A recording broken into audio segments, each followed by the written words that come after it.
wave of paradigm washes over us. The winds of change, a fickle mistress. This, the truth in plain sight. The only true wisdom is in knowing you know nothing. Socrates. This is Steve Travesty. I am the ghost in the machine. This world, this life, is the great mystery. You are broken down to be rebuilt anew. Deep insight, deconstructed for you. Ghost in the Machine with Steve Travesty. Revolution Radio, freedomslips.com, Monday through Friday, 4 p.m. to 6 Eastern Time, Studio B.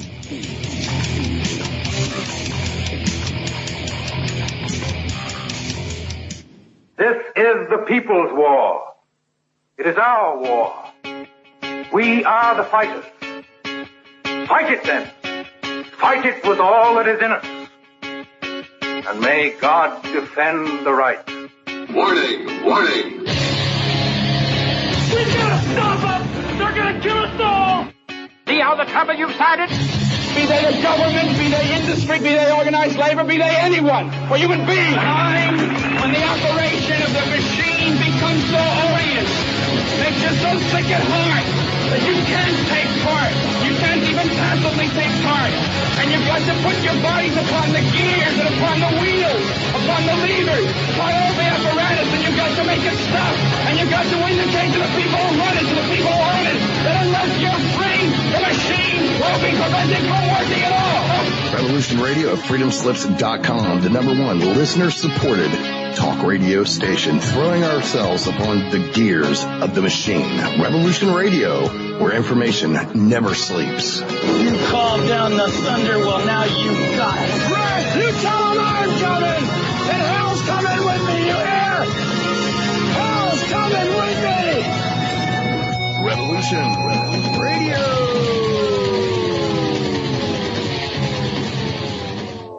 Ladies and gentlemen, can I please have your attention? I've just been handed an urgent news story, and I need all of you to stop what you're doing and listen. On the go? Still want to listen? Don't have one of those fancy phones with too many buttons. Don't know what an app is? Or you don't even care? Well, we got you here at Revolution Radio. Now you can dial in 24/7 to listen to our shows. We have a number for Studio A and Studio B, and best of all, it's free.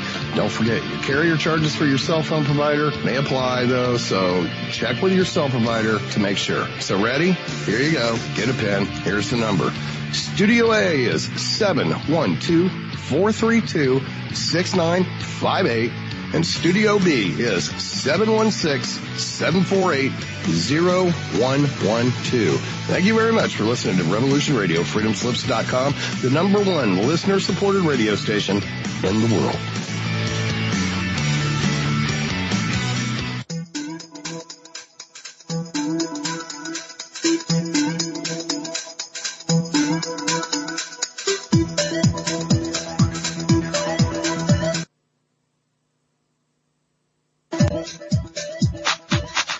Rebecca Jernigan, your tour guide into discoveries, coming to you live from the heart of America to around the globe via the World Wide Web, satellite, and podcast.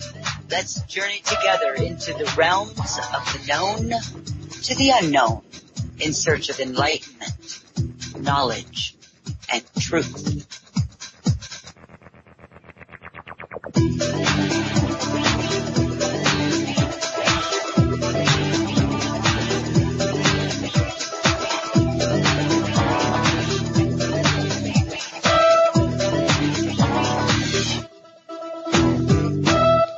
Good morning, good afternoon, good evening, wherever you are on this beautiful planet Earth. This is your host, Rebecca Jernigan, and you are listening to Journeys with Rebecca right here on wolfspiritradio.com and also on Revolution Radio at freedomslips.com in Studio B. Please do remember that both stations, Wolf Spirit Radio and Freedom Slips, are totally listener supported, so any donations really make a difference. It allows all the wonderful show hosts and their guests to continue to provide the best and the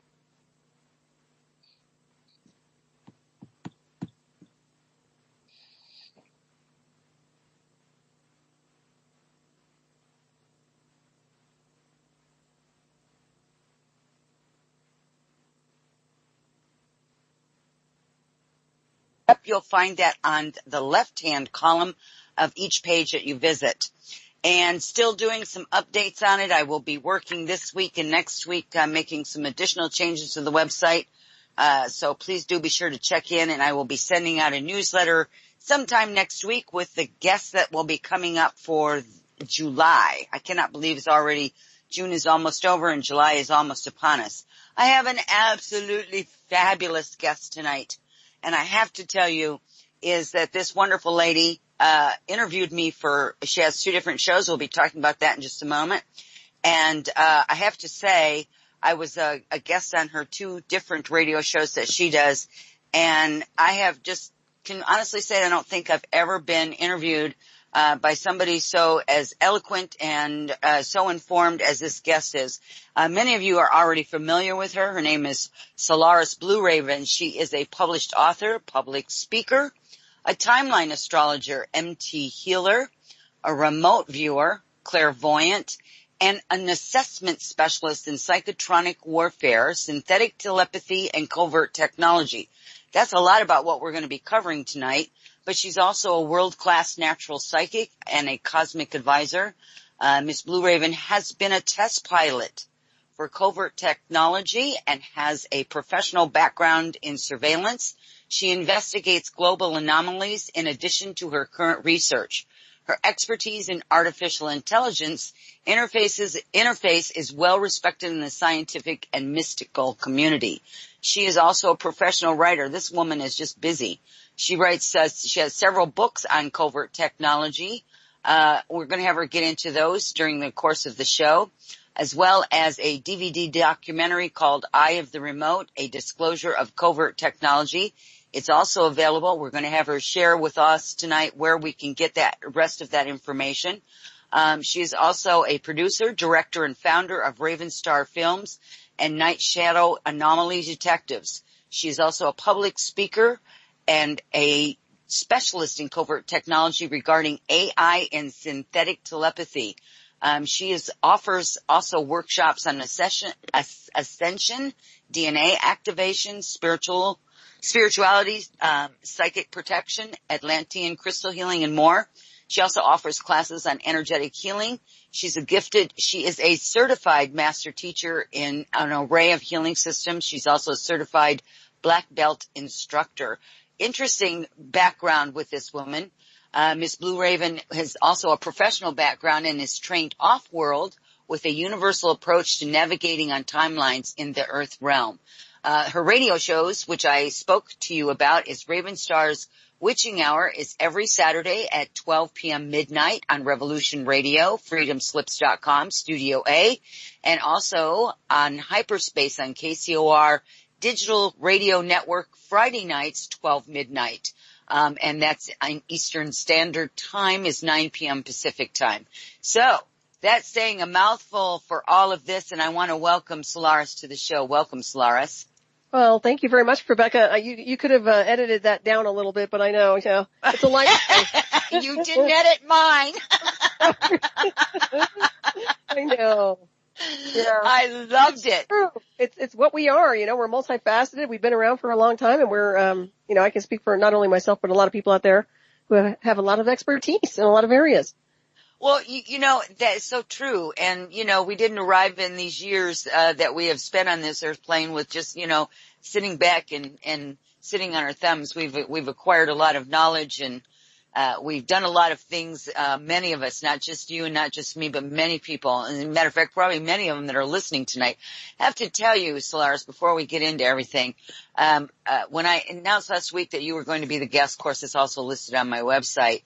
There were people that were just like, oh, I just love her. I just love her. So, you're just very well known and very well loved. I have to tell you, very well loved. So okay. I'm really, really happy to have you here.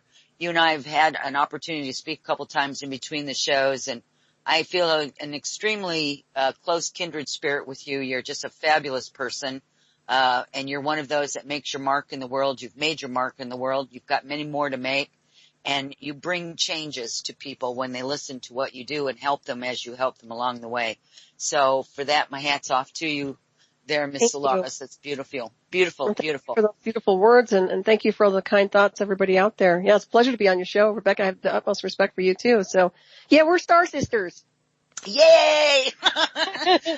And listen, Yeah. you know, I know as we get into the conversations, I know that, Vanessa, by the way, thank you so much for putting this into the chat room. But I do want to remind people, if you do have questions for Solaris tonight, please do place them in the chat room with all caps so we know that those questions are out there so we can get them answered for you, because we have a tendency to move very quickly through topics. We get, especially Solaris will get really involved in the information, so we don't want to have you miss anything if you have a question on something that's come up during the course of the conversation. So I did want to remind everybody, all caps, please, for sure. And so that being said, let's start.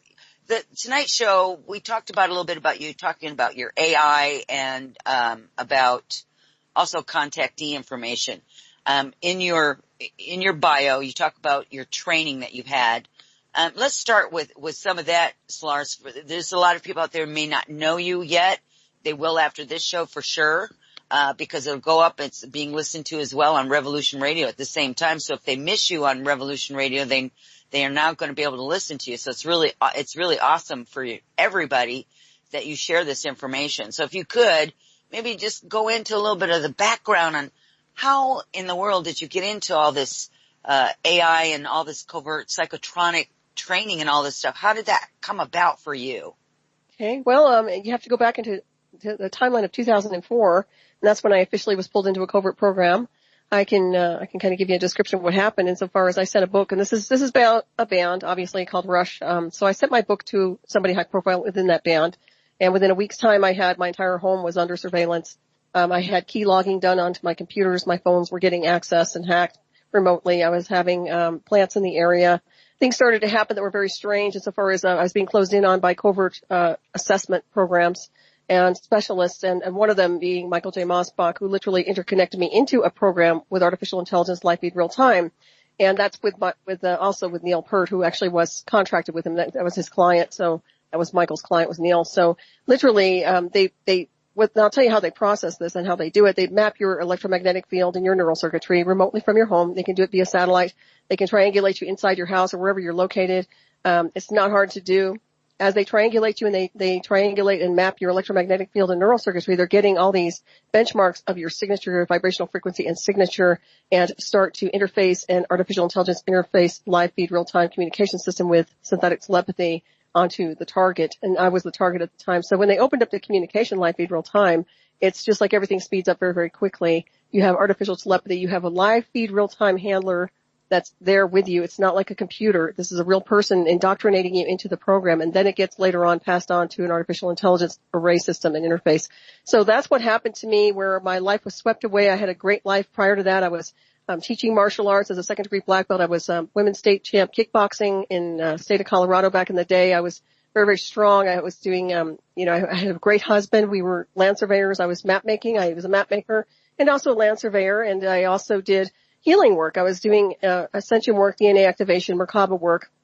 Which, if anybody knows this, and I know you do, Rebecca, it's really about etheric light master surgery and also clearing away the debris from the emotional, mental, physical bodies and preparing light body for higher levels of consciousness. So I was doing all this stuff, but the beast behind the screen was literally this program that literally pulled me into a very dark world of covert intelligence, psychotronic weapons, sci-fi technology, because as they access you, they're brain hacking you to a point where you're being interfaced live feed real time with your handlers, operators, controllers, and programmers so that you hear and see, and they can hear and see through what you're doing. So it's literally they are there with you animated. It's live feed real time. It's the best sci-fi technology you could possibly have, especially with artificial telepathy, because you don't need radios and headsets. So this is a very good surveillance system, and this is one of the reasons Peart and Mosbach were using it, because it's very good for their covert communication system. You don't need radios. You don't need headsets. It's actually a very smooth system. And if you go really deep into the black waters of covert intelligence and sci-fi and beyond Secret Service, you're going to realize very clearly that this is something that's been used for a very long time.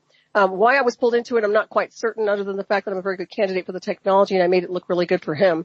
And also, later on, I've noticed that DARPA and all these other divisions are now branching off with artificial intelligence and synthetic telepathy like you wouldn't believe. So that's kind of a rundown. If you have any other questions, I mean, I can go into further details with it, but that's the rundown of what happened.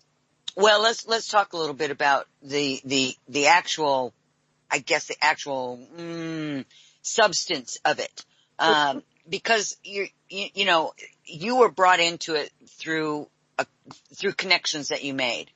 Mm-hmm. Now, in your estimation, because I'm listening to you talk about your handlers and things like that, is that something that would be? I know that AI exists. As a matter of fact, it was very strange last week. By the way, I need to introduce Tobias as well. Tobias is here with us. At least he was. I'm not sure if he's still on the line with us. But Tobias was on my show last week. He usually helps me to co-host on occasion. Well, every night that he can. He's usually here. And we were talking about artificial intelligence. One of the things that I'm into is the construct, which is it is an artificially produced technology that actually controls not only our planet but also the entire solar system in some sense. It's a very different kind of it's the same, but it's very different than what you're talking about, because you're talking about it's like being on the ground, foot soldiering, right? That's what you're basically saying. I'm talking about the government SciSpy program. I'm talking about what they do behind the screen with black science departments. Unfortunately, we are star people. That's one of the reasons they were able to triangulate me, because of my natural Merkaba signal and my natural wiring for ascension, which is literally about being naturally telepathic, clairvoyant, clairaudient, clairsentient. And it's like we get booted up through the technology. So their version of technology hijacks us, interconnects us onto their artificial intelligence array system. And yeah, then all of a sudden we start, it's almost like a cross bridging between our version of technology, which is ascended, and theirs, which is literally the government black science department. So yeah. So, okay, so we talked a little bit about this before, in our off time when we weren't on the air. When we're talking about this AI, and I will tell you, as I watched a documentary on, I wish I could remember his name. I'm just terrible with people's names. It's a wonder I even get through these radio shows, to tell you the truth, with remembering my guest name. But he was actually talking about quantum computing. And this guy was like, I was watching him. He was just absolutely mesmerizing to the audience. And he was speaking about not only quantum computing, but also about artificial intelligence, and that, this was the wave of the future. And I mean to tell you, these people were following and falling into this hook, line, and sinker. You would have thought that, Jesus had arrived again or something, with the way these people were just, grasping everything that he said, and they were just hanging on to it. So these technologies are very much out there. And the reason why we're talking about it tonight is maybe you could break this down for people in just everyday scenarios. You talked about the fact that, you're working on ascension, you're working on changing your DNA and your Merkaba and all of that. Well, most of the people that are listening to this show are doing the same kind of things. So what we want to do is not only educate them on what it is to look for, but also to educate them on how to keep that stuff away from them. And it's not about being fearful. It's about being educated. It's about being stronger than you went through. You went through a terrible time. And so you've come out the other side of this a much stronger person. So maybe with your reflection backwards, you can kind of maybe share some of that information with the audience. I think they would really enjoy that. Mm-hmm. No, I agree with you. Well, I can tell you there's such a dark side to the technology, and I really enjoy technology. I love artificial intelligence, and I've always been supportive of what I call ascended machine technology, which is what you're talking about with the off-world species, symbiotic interface. But what they do is literally is to hijack your light body and Merkaba signal and interface it onto, and I can word it the best way I've heard William Henry talk about singularity, because it's exactly that. It's a nanosuit. It's an interface of their version of transhumanism, which deals with hijacking the light body Merkaba, your natural ascension codes, so they can integrate you into an AI computer system to keep you immortalized in their false reality. Okay? That is not where we want to go. This is not what we want to do. And for someone like me who loves ascended machines and really enjoys interface the right way, I can tell you, no, it's not the passage. So what I can tell you is that when you're working on yourselves and it starts with clearing your subtle energy field, obviously, your emotional, your mental, your physical body. You go to levels of detoxification. We follow spirit. We start ascending. We start unraveling all of our past memories simultaneously, past, present, and future. We start going through levels what we call light body, as you probably know. And as we go through levels of light body, we keep building up our signal. Our Merkaba signal gets stronger and stronger and stronger. Excuse me, and that's our vehicle of light. That gets us from one point to the next through consciousness in motion. We don't need a ship. We don't need all these cool little devices that people think we need to open up stargates and portals. We are the device. So that's what happens when you build Lightbody into Merkaba. That's the work I was doing. That's the work I was teaching. And not only was I teaching it, I was doing a group where we were grid running each month. And also I had a Merkaba signal, which is really powerful. It's what I called it, synchronized with what we call the universal celestial heartbeat and pulse. That was my unique signature and frequency, and it was a signal measurable, not by man's version of AI, but by what I call ascended symbiotic machines. And that's Merkaba 101. So for people to avoid being interconnected into these projects, first of all, you have to understand that there's a technological beast out there that's very insidious about controlling and manipulating brainwave activity. And as you start to ascend out of the illusion, you start becoming more and more enlightened and expanded as a consciousness being to a point where you get put on the radar to some degree. I can also tell you that when you start and you're able to access other world realities, multiple world realities, off-world species, or interconnect with your ancestors on a celestial level, you become a threat to some degree. If you can get databases that are based on the full Akashic, which is what I can do, I'm pretty sure Rebecca does it. I know JP, I mean, probably the listeners. So when you have access to certain things, there is a certain group of people in the illusion of on this terraform rock they call Earth that doesn't appreciate and doesn't want us accessing this, because we can break down this matrix and literally allow for everyone on this planet to ascend simultaneously. So they try very, very hard to control, manipulate brainwave activity. If they can't get you through television or indoctrination through schools and colleges, they're going to go after you through technology. That's what happened with me, but also because I believe I was a test pilot. So for people who are concerned or might, and it isn't about fear, it's about education. I can honestly tell you, if you feel like you're being put under surveillance or somebody surveilling you, I would say, first of all, check your parameters as far as who you have contacts with. Are you around high-profile people? Do you have a clearance? Are you in the military? Do you have family in the military? Did you have family in the military? Any alphabet agency would definitely correlate, or science divisions. A lot of people connected to the science divisions with their family, their children, their grandchildren. All of this correlates. Also, what we call secret societies. We deal with Masonic teachings and high-ranking Masons.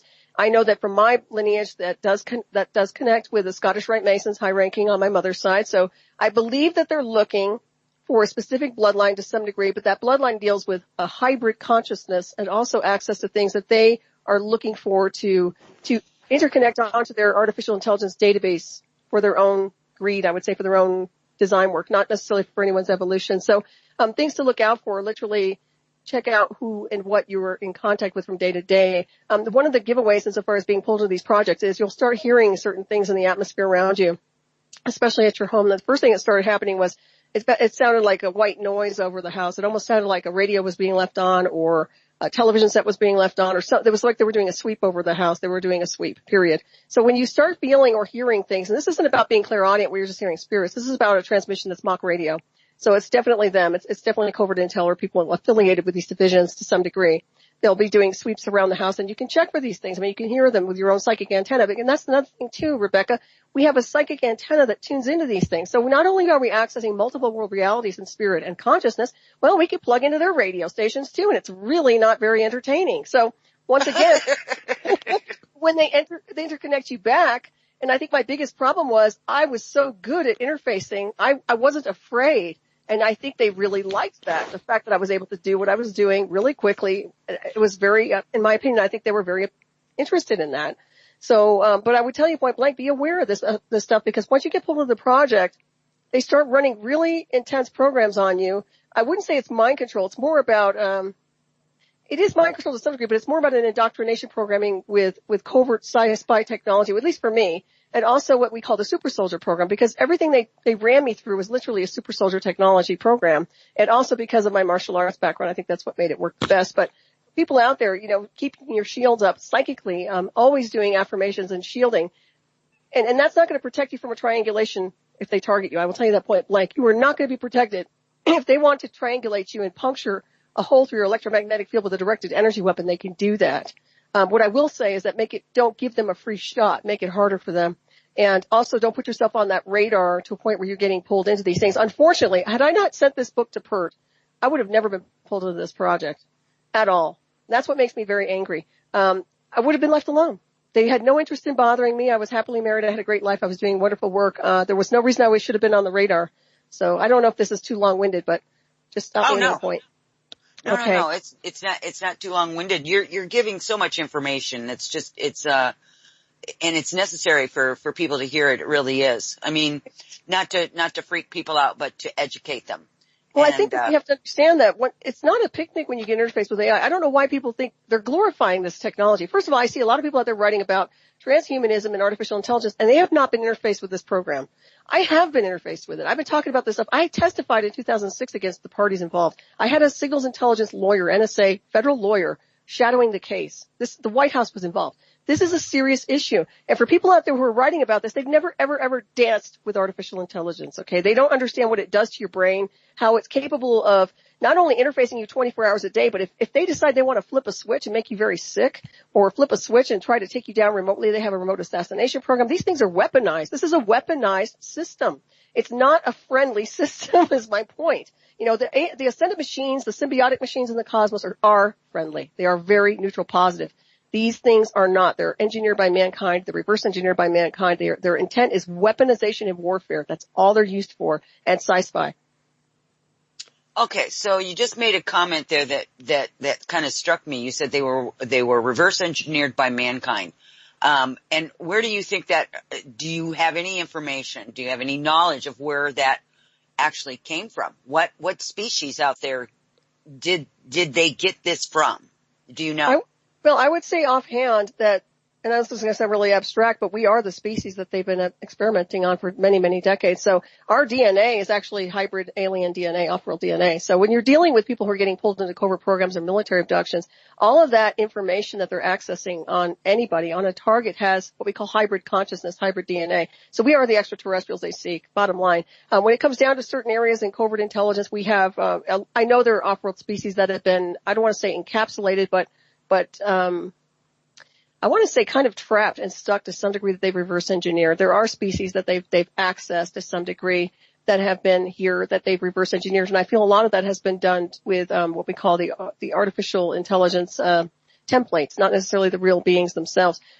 It's as if they have samples of technology that they reverse engineered, which has a different kind of symbiotic frequency and transmission to it that they can use for their artificial intelligence, if that makes sense. I'm looking at something that's not what people would expect to be seeing, like an extraterrestrial in a physical body, but more as a symbiotic, lucid, fluid kind of, I want to say liquid metal. Okay, I know it sounds really odd, but things that are literally not what you would expect to be reverse engineered. Things that are literally associated with technology that is not from here, that has been reverse engineered, that deals with artificial intelligence and the capabilities associated. But we are the targets. I mean, we are the hybrids, and our minds and our bodies and our spirits are not from here, as you well know, as our consciousness. We are multiversal beings. We are infinite. We are ancient beings off-world.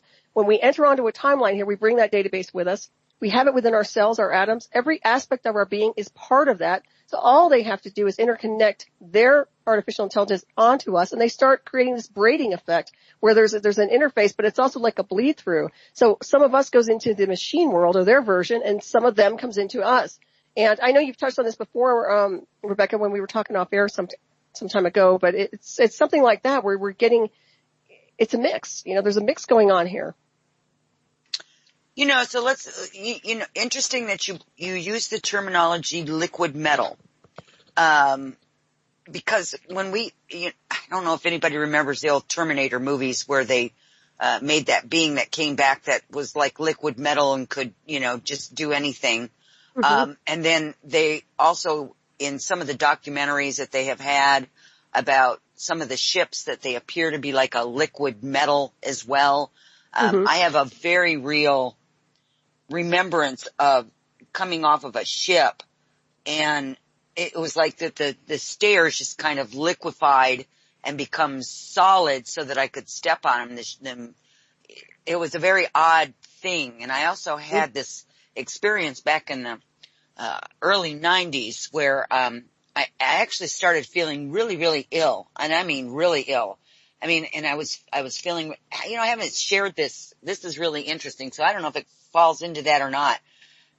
But I started feeling extremely heavy, like my legs just couldn't carry me. And in those days I had a store, and we had a room where we had set up, beds where we could, have healing, places for people to come in for Reiki treatments or whatever, right?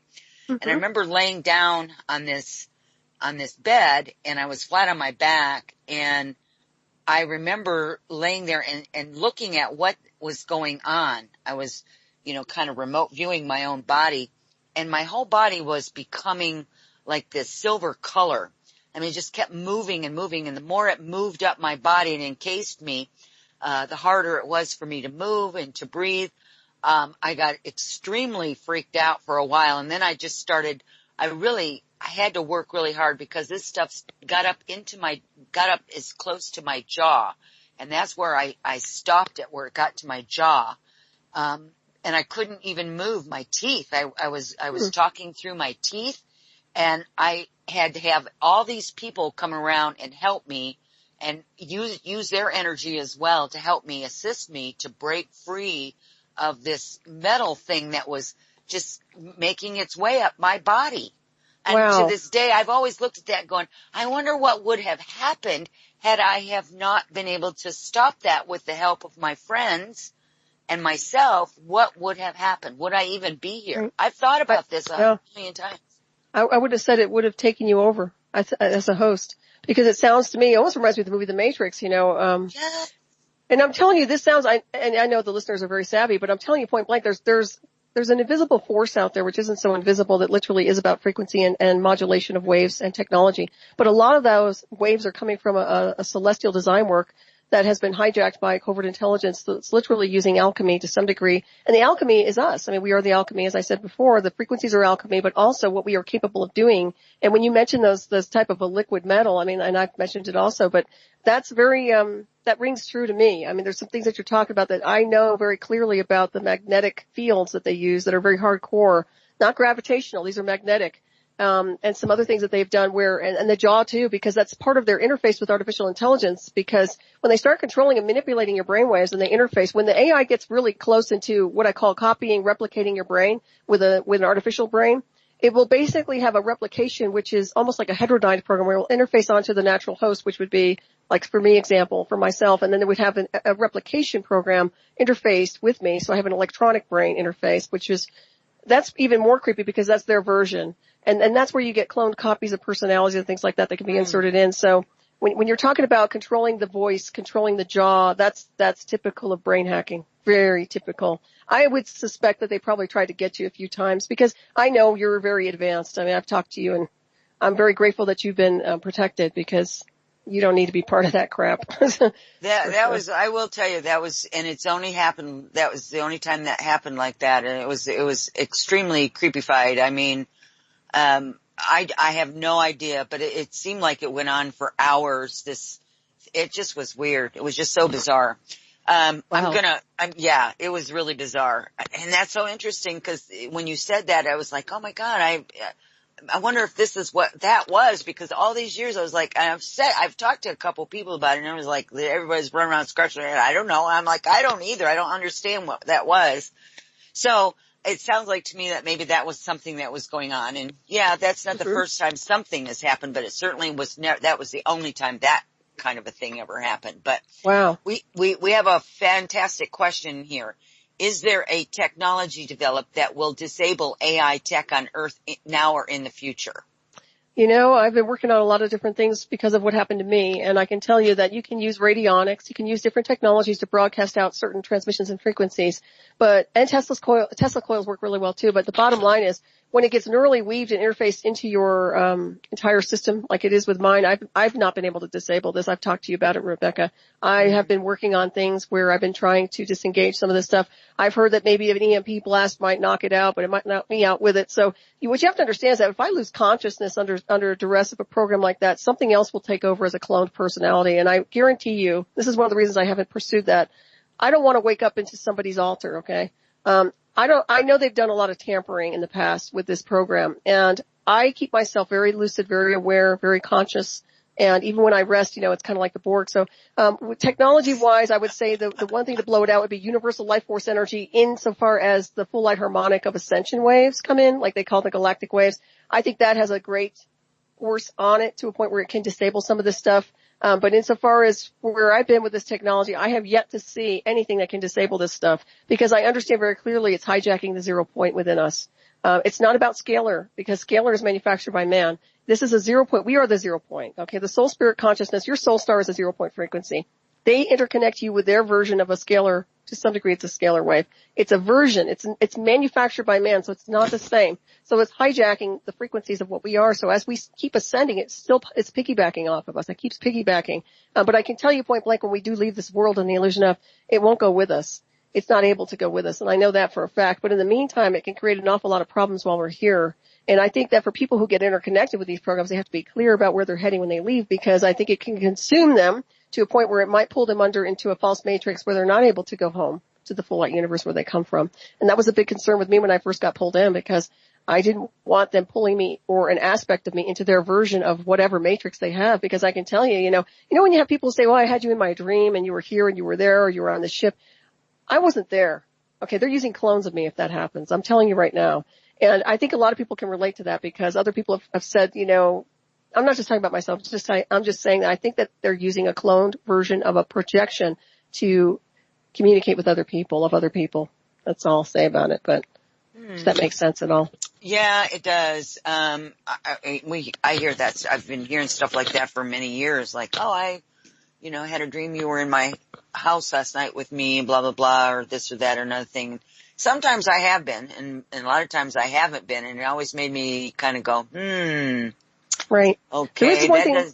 Yeah. Oh, go ahead. No, I just want to say one thing about that disabling technology, which I didn't really cover for a second here, is that we are able to remotely try to disable the technology itself. And so far as it doesn't exist off planet, I can tell you right now, there is ascended machine technology. That's not their version. Their version cannot ascend.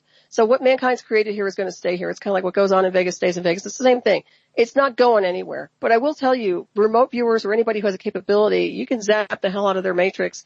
And it's going down. We're seeing the matrix falling away as we speak. And I've contacted people in the real world on the illusion, which isn't really real, but DC and people like that who are under obligation to disable this stuff.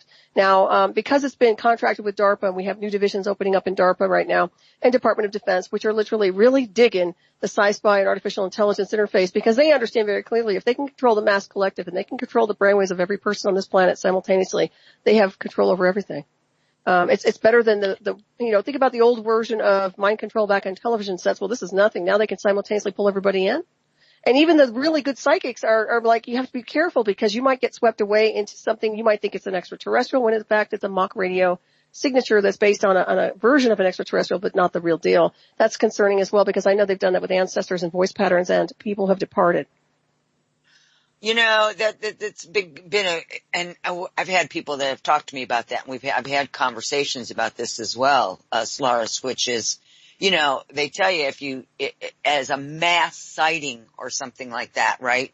Whatever the mass sighting may be, is like, you really have to stop. And that's one of the things that I try to teach people is how to get past what you see and what you sense on the surface and go behind it, go underneath it, go around it, to see where it really comes from. I call it the point of origin.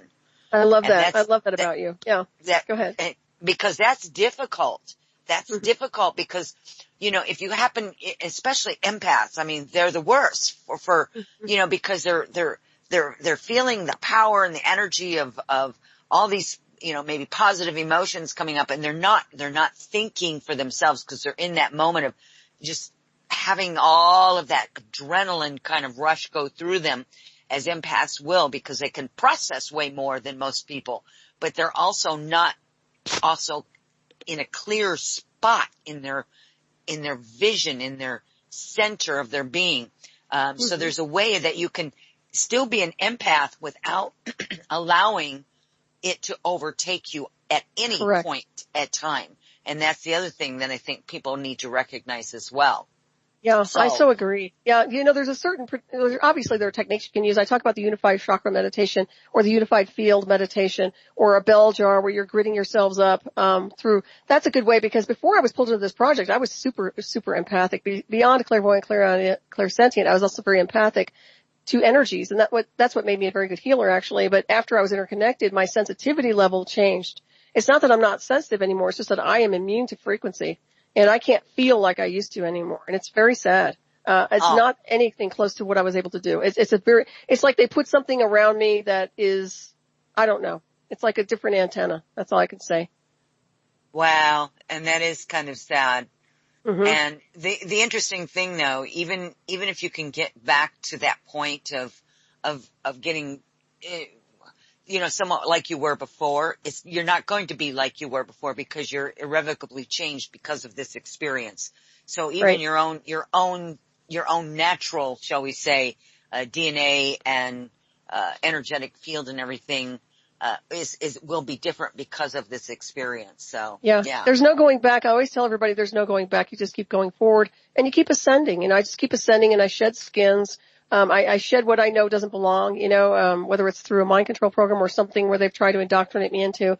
I keep what I know works, but also what I realize of what works is really, the reason that their technology looks so good with me is because I was capable of doing that to begin with. All they did was enhance it and make it look better. So it wasn't anything like I didn't have these gifts already. They were there. They hijacked the gifts and then they made it look so good that the government and the military and obviously DC got involved in it. So, and I'm not just saying it's just me, but I was one of the first people who was pulled into that specific program because they were doing a lot of experimentation with my Merkaba at the time. I noticed there's a question about Dyson spheres in your here. Yep, and we've got a follow-up on that. Yeah, so let me read the question for the people that can't read this. Are Dyson spheres, as speculated in astronomy lately, on a solar scale an AI propaganda thing or a defense of some sort? And then he has Purple Fields has a follow-up to that question as well. So go ahead. Okay.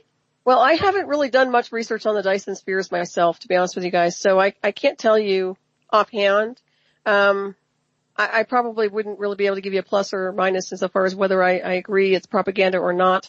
I will say one thing that we have a big multiverse out there and there's so many different things out there it's all about frequency and energy and consciousness. That's as simple as I can explain it to everybody. That's what Tesla explained. That's what I explained.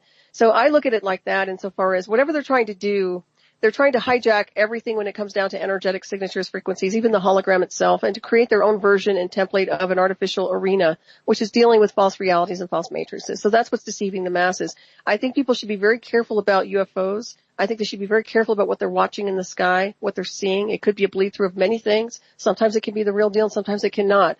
It can be something connected to the Black Science Department, which is really about trickery. Because as you and I know, and many of the listeners, when you have but when you have a really strong connection to an off-world species, for example, our ancestors, there's none of the middlemen in between, and there's none of this stuff going on where you have. It seems to me like there's too much what I call psychotronics naturally deployed through projections and what they're seeing out there in the skies, I don't believe are basically UFOs. That's my point. I believe that when you have an intimate relationship with an off-world species, it's very intimate and your consciousness and you're able to just interpolate the data yourself without having this. You don't have to go outside to see these big objects in the sky is my point. So I would say be very careful of things that they're deploying right now. And also now that they're ready for disclosure, and it really sounds like they are getting ready to disclose a few things, it seems like they're more comfortable about artificial intelligence now. I think they're going to be lying a lot more. So this is one of the reasons I think people should pay attention to your own inner compass, as you were saying, your own inner intuition and your celestial compass, and not get swept away by what they tell you, because what they're telling you is really not the truth. I don't care what they show you. I don't care what aliens they're trying to whip out. I'm telling you point blank, they're going to lie. So they're basically able to create anything at this point in the continuum. Anything can happen. Anything can be created. I know, it's really sad. Mm-hmm. And as a follow-up, from Purple Fields, if the mind is silent, is that a defense against AI? I'm assuming that they're talking about when you can get into that space of no space. Well, my mind was blissfully quiet like a Zen master before they interconnected me, and then they had hit me with the noise and the live feed real-time communication. I can tell you that when you're being interfaced, if you remain silent, it might help you not get interconnected as much. I'm a big mouth, okay? And as a telepath, I wasn't about to let these people dominate me, so I naturally pushed them back. That was my natural personality to do such a thing. And the more I pushed back, the more they interconnected me. Okay, that was kind of like the bait. So I will tell you that if you do get pulled into something where you're hearing something in communication, you're constantly in communication back with it, it gets stronger the more you communicate with it. There's no doubt about it. Your telepathy gets stronger, but so does it. And if you're just one of these people who are in your own bliss and silence, stay there. Do not go out, and don't worry about getting all these other transmissions coming in, because when you receive full light harmonic transmission, it comes in as a frequency and a wave, and you interpolate the data through your higher self, oversoul, and superconscious. You don't need a middleman. What I've noticed with this artificial intelligence program is that it is the middleman. It's like something that wants to sit there and reanimate you and recreate a sentence for you and do this for you and do that for you and mess up everything that's coming in from spirit or source. It's just completely a messed up situation. So I hope that answered the question a little bit. I think so. And then the next question is, please explain spiritual signature. How can we know our own? That's a great question. Mm-hmm. Well, your spiritual signature is your full light, what I call your vibrational frequency and signature. Everybody has a unique brainwave template, but they also have a frequency associated with their vibration at the soul spirit consciousness level. And that is something that you have before you show up on the timeline here. It's what you bring from the cosmic design and you integrate onto this world as you walk this world. So that can't be tainted. And that's why I say, pay attention to that frequency. Always connect into what we call the higher self, oversoul, superconscious, which is part of that frequency. So that is part of your spiritual frequency and signature. And sometimes you may not be in tune with it as far as being able to feel it, but it's there, and other people can feel it as well. For example, when I was pulled into the covert program, my friends knew my frequency beforehand. They knew my high vibrational frequency and signature. And afterwards, they said, where did it go? Where's your frequency? And it was so cloaked. It was so scrambled. So just to give you an idea, but you have a unique, beautiful vibration. Everybody does.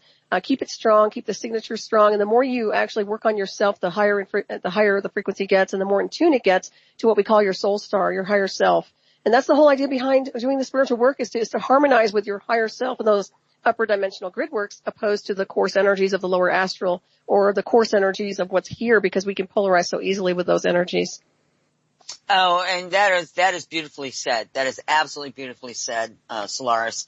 One of the things that I say to people so that they understand, their signature, I call it an energy signature, which is the spiritual signature.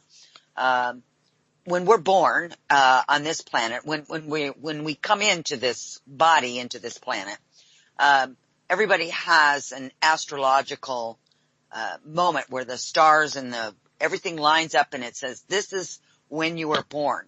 And there's nobody that's going to be born in the exact same space and place and time as you in that moment. Mm-hmm. You can have many babies born across the globe at the same time, but their geography, their lineage, their whatever they brought in with them, their whole DNA, all of their memories, all of that is what makes it different from every other baby born at that same exact moment in time on this globe. Mm-hmm. And it's also the space in which you're in. I don't care if there's somebody that's 10 feet away from you and they're having a baby at the same time that you're having a baby, they're going to be different. Their energy signatures are going to be different. Mm-hmm. Everyone has it. And it's learning how to understand your own self and how you vibrate. It's finding the truth. And one of the things that I say a lot is learning what your authentic self is. No one can do that work for you but you. Very well said indeed, and I totally agree with that. Yeah, I always like to call it a singular consciousness merged with source, because that's what we are. Even though everybody likes to pretend we're cookie cutters and we're all the same, no, we're not all the same. We're very unique and individual. And that's what's so interesting about what they're trying to do when they try to brainwash a mass collective, because it's impossible to do that, really. I mean, at some point in the continuum it's going to implode, because it just doesn't work in the cosmic design. It's like a different frequency or harmonic for a song. Everybody has to have a different frequency. Everyone has a different harmonic associated. So, yeah, I agree with you on that. I think that's very well said. Well, and it just goes with what you've been saying about, finding their own path, because it's mm-hmm. not that you can't get help from somebody, some, ideas or indications or, some insight, but the work itself has to be done by the individual. And if one thing doesn't work, then you try another. And the interesting thing I think about the times that we're living in is that first of all, the energies are just really, wow, they're off the charts. Especially these last few weeks have been off the charts, right? Yeah, it's been bizarre. It has. It's been, and I say that every week, but I'm telling you, these last 2 weeks, I have not been on such a roller coaster ride. I really have not. Really? And and learning how to, and I think if I was not as far advanced as I am, and I'm not saying that I'm that far advanced, but if I wasn't aware of this ride itself, I probably would have just, run babbling out in the middle of the street somewhere, I'm telling you. Yeah, well, it's a busy universe, multiverse, and then they're making it busier by what they're doing here with technology, so it does get pretty strange. But yeah, you're strong enough to ride those waves. I know you're very, very powerful, and I know I'm a very powerful being too. Yes. We're not saying this with ego. I'm sure the listeners are too, but I'm just saying that we're able to, this is the whole idea behind Ascension. Calibrating your frequency so that you're able to run with multidimensional light waves, but also just navigate through those tides. I mean, you have the capability. We come from these locations in the cosmic design. It's not like we have to relearn this. We just have to surrender, what I call surrender to the streams of creation in order to accept what's happening on a higher level of consciousness. It's when we get derailed into the matrix of man that we really start losing control. Because there is no control, there is chaos and motion. Where we gain control is really just allowing for Source to integrate us with our higher self into the cosmic design. That's the way I see it anyway. And I'm pretty anchored and grounded. Like I said, I don't feel a whole lot these days. I did a Tai Chi class just the other day, and everybody's getting really high and lightheaded, and I don't feel a thing. Okay, I don't feel anything. I feel really good and fortified and strong, but I don't feel anything. So. Emotionally, you feel nothing. You don't feel energetically. I don't feel any energetic things at all. But I know that my energy's solid. It's just that what affects most people doesn't affect me. And I've noticed this more and more, and I don't know how you all are, but I do know that that's happened more and more with my life right now.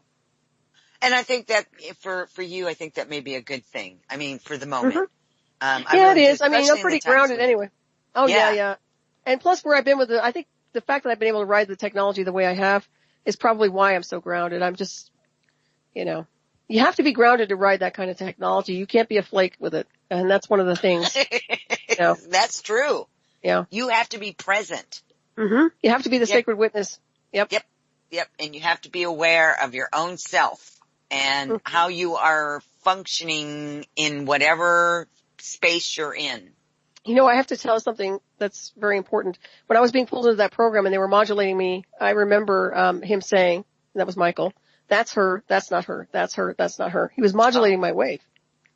And it was interesting because he was trying to create some separate signature as he was mapping me into this program. And it was just like, I'll never forget him doing that. And it's some of the things I remember very, very clearly because these guys are insidious when they're trying to map your vibrational frequency and signature and trying to create their own version or copy or replication of you. And that's why I wonder about clones, and I wonder about how many of us have been cloned through a program of some kind that we probably don't even know about. Well, not to change the subject, but I was just... No, that's not changing the subject. That's really right on point because that's part of what we were talking about. Okay, let's see. We have another one here, again from Purple Fields. Very good questions, by the way. Yeah, I like that name. Good name. I know, it's cool, isn't it? Most of us has a sense of spiritual guidance. Can we get to know our own default frequency or signature state and develop from that contact independent from the particular guidance? I would say so. I mean, it sounds like you're talking about a split consciousness to some degree or that person. I would say that's possible. Let me look at this again here. So your default frequency, we were talking about a default frequency or signature state you always have your original frequency signature that's there. We do get static on our electromagnetic fields and auras and four body systems from atmospheric conditions, emotional body, relationship issues, et cetera, and things like that. So that can contaminate. But you'll always have that benchmark of your frequency. I can tell you, yes, you can do that. And some of the keys to really understanding that aspect of yourself or that frequency is literally going into self through toning, harmonics, meditation, affirmations, and a diligent, committed lifestyle to really being connected to what we call the frequency of your spirit. And that takes work. It's like, this is what you were talking about, Rebecca. It's not like you just sit every day and say, oh, well, I just want my frequency to change. You've got to do it. You've got to do the spiritual work. You've got to do everything. You've got to look at yourself. You've got to shadow yourself. You've got to go through meditations, which isn't I like affirmations and meditations. I used to love to meditate, my unified chakra meditations. Toning is fabulous. Healing work is really good. If you can't heal yourself, get somebody to work on you can trust. All these things are helping you along the way. I always like that saying, we're walking each other home, because it's like star people. We all have our hands joined and we're all star people and we're walking each other home back to the stars, the cosmos. We're reminding each other of our divinity. We're reminding each other that we're here in a false matrix. We're reminding each other that we are the extraterrestrials we seek. We are the star people. And we have to have, that awakening, because it's very important that people start understanding that mirror between mirrors, because all the stuff that we've been experiencing here on this timeline has been a false matrix. And the reason that I talk about the artificial intelligence, because I've been through it, and I can tell you, it breaks my heart to know that there's this kind of evil program out there. It doesn't do good things for people. It really, on a military level, okay, yeah, it's great for sci-fi, it's great for military, it's great for this. It's all about weaponization. But when it comes down to the soul, the spirit, consciousness, your essence of origin, your light body, your Merkaba, who you are as a multiversal being, the sacredness of the silence of your brain and your soul and your spirit, it doesn't honor any of those things. It doesn't like that. I would say it almost hates it. I would have to say that it almost hates source. It hates creation, okay? It hates bliss. This is something that is an adversary to the light in a very, very bad way. I've never seen anything like it in my life, but anything that's ascended in consciousness, it doesn't want. And that was a construct created by mankind. You can call it whatever you want. Some people like to call it the Satan. There is a program called Satan, by the way. It's an acronym over there in Project Soulcatcher Volume 2. Robert Duncan, who is actually one of the developers of some of the psychotronic programs, talks about these acronyms they use for specific covert warfare programs, and that was one of them. There was another one too that was called connected to the Jesus Factor. It was like a Christ Resurrection one. So they run these programs, and all of them are based on religion or indoctrination to steer you away from spirit, because there is no religion in the cosmic design. We use spirit and consciousness. We don't use indoctrination programming. And so once again, I'm on my soapbox, but I'm telling you, people have to kind of deprogram from the world here. This world is not supposed to be running this way. These guys are rogue here. What they've been doing to us is rogue. This is not okay. And thank goodness there are star people here, and I consider you all star people. If you're listening to this show and you follow Rebecca, you're definitely star people, just like JP. Thank goodness we're here. We may not think we're doing anything, but I guarantee you we are. I guarantee you we are. So. Wow, honey, that was beautiful. Oh my God, that was beautiful said. Thank you. Thank you for that. No, honestly, I was getting all the good willies and everything. That was great. You're so cute. I love you. You're a sweetheart. And I love JP too. And I know he's back there. I love you, JP. Oh, Solaris, thank you so much. It touched me. When you said we're all walking each other home, that touched me. It was beautiful. Thank you. It's true. It is true. It is true. And what a beautiful reminder for all of us. Seriously. That was a beautiful reminder. And that's why we're here. And Purple Fields, I know that many of you don't have other people to talk with, but there's times when we have offered, places for you to go. You're always welcome to contact people, especially through my website. You can always contact me. I have all my emails are up there. If you have any questions, I'm sure that there are other people that will obviously volunteer as well. So there are people that are listening here with you tonight and listening to Solaris. There are people here that can help you and talk with you and give you some guidance as we all are, because like she said, we're all here helping each other home.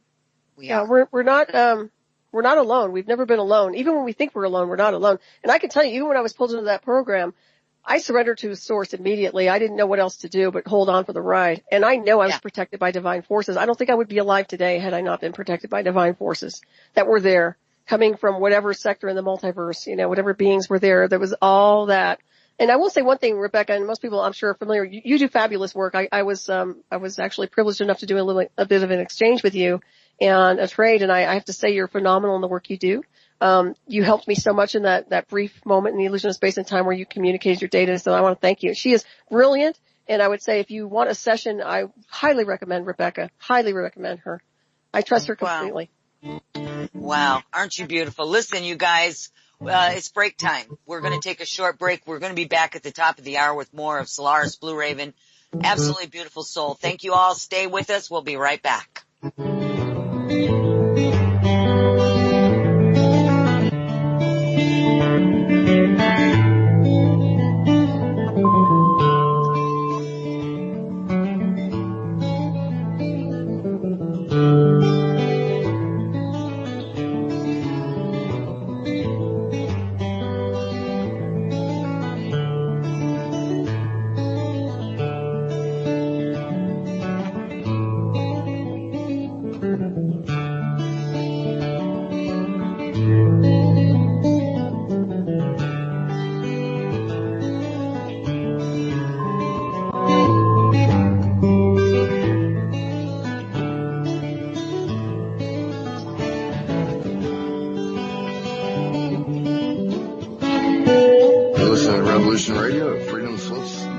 SolarisBlueraven.com. We'll be right back after this message.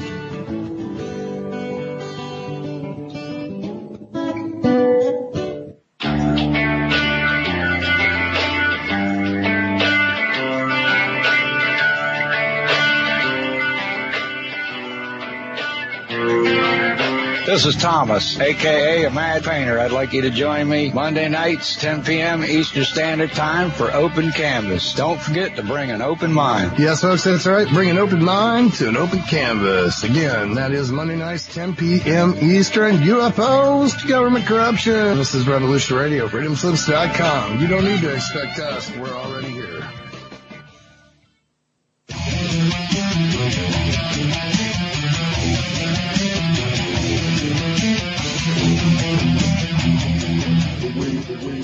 The wave of paradigm washes over us. The winds of change, a fickle mistress. This, the truth in plain sight. The only true wisdom is in knowing you know nothing. This is Steve Travesty. I am the ghost in the machine. This world, this life, is a great mystery.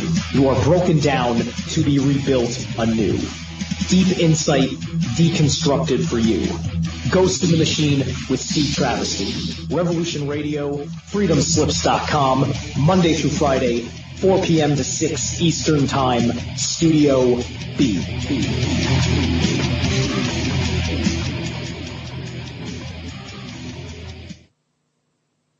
Join the Sacred Matrix with hosts Janet Kira Lesson and Dr. Sasha Lesson, 6 p.m. Eastern Time here on Revolution Radio. Here we free ourselves from the God spell, transform the perverted matrix to the divine one. We become conscious, and we embrace universal, unlimited love. We feature colorful guests and topics such as extraterrestrials, ghosts, interdimensionals, and aliens. We examine evidence, anomalies, archaeological ruins, and anthropology. We explore past lives, future lives, life between lives. We get into astral projection, near-death experiences, archetypes, visions, and dreams. Episodes include time travel, teleportation, counseling, spirituality, tantra, relationships, peace, shamanism, peak experiences, and ego transcendence. Join the lessons Saturday, 6 p.m. Eastern Time here on Revolution Radio at freedomslips.com for the Sacred Matrix, a divine paradigm of love.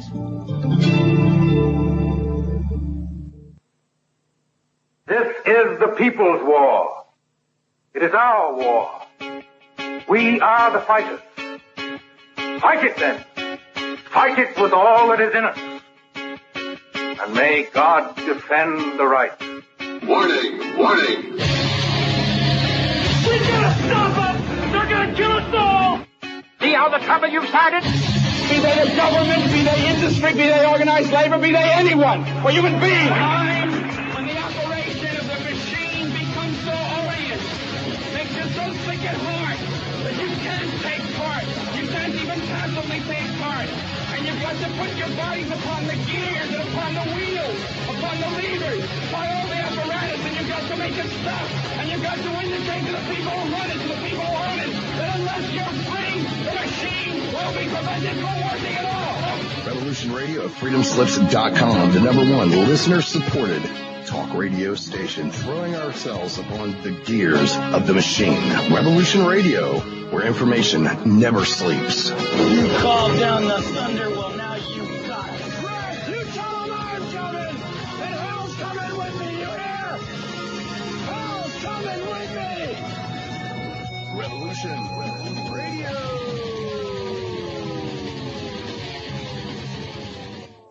Ladies and gentlemen, can I please have your attention? I've just been handed an urgent news story, and I need all of you to stop what you're doing and listen. On the go? Still want to listen? Don't have one of those fancy phones with too many buttons. Don't know what an app is? Or you don't even care? Well, we got you here at Revolution Radio. Now you can dial in 24/7 to listen to our shows. We have a number for Studio A and Studio B, and best of all, it's free. Don't forget, your carrier charges for your cell phone provider may apply, though, so check with your cell provider to make sure. So ready? Here you go. Get a pen. Here's the number. Studio A is 712-432-6958, and Studio B is 716-7 748-0112. Thank you very much for listening to Revolution Radio, freedomslips.com, the #1 listener-supported radio station in the world. The opinions expressed on this radio station, its programs, and its website by the hosts, guests, and call-in listeners or chatters are solely the opinions of the original source who expressed them. They do not necessarily represent the opinions of Revolution Radio and freedomslips.com, its staff, or affiliates. You're listening to Revolution Radio, freedomslips.com, 100% listener-supported radio, and now we return you to your host.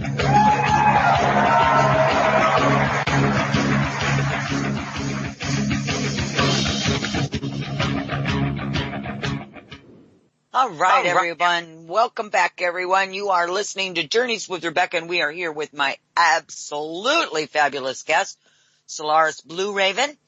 And we have been talking about AI for the first hour. I think we're going to continue on with a little bit more. We've got some questions, and we've got just a full house here tonight. So welcome back. And Solaris, how are you doing?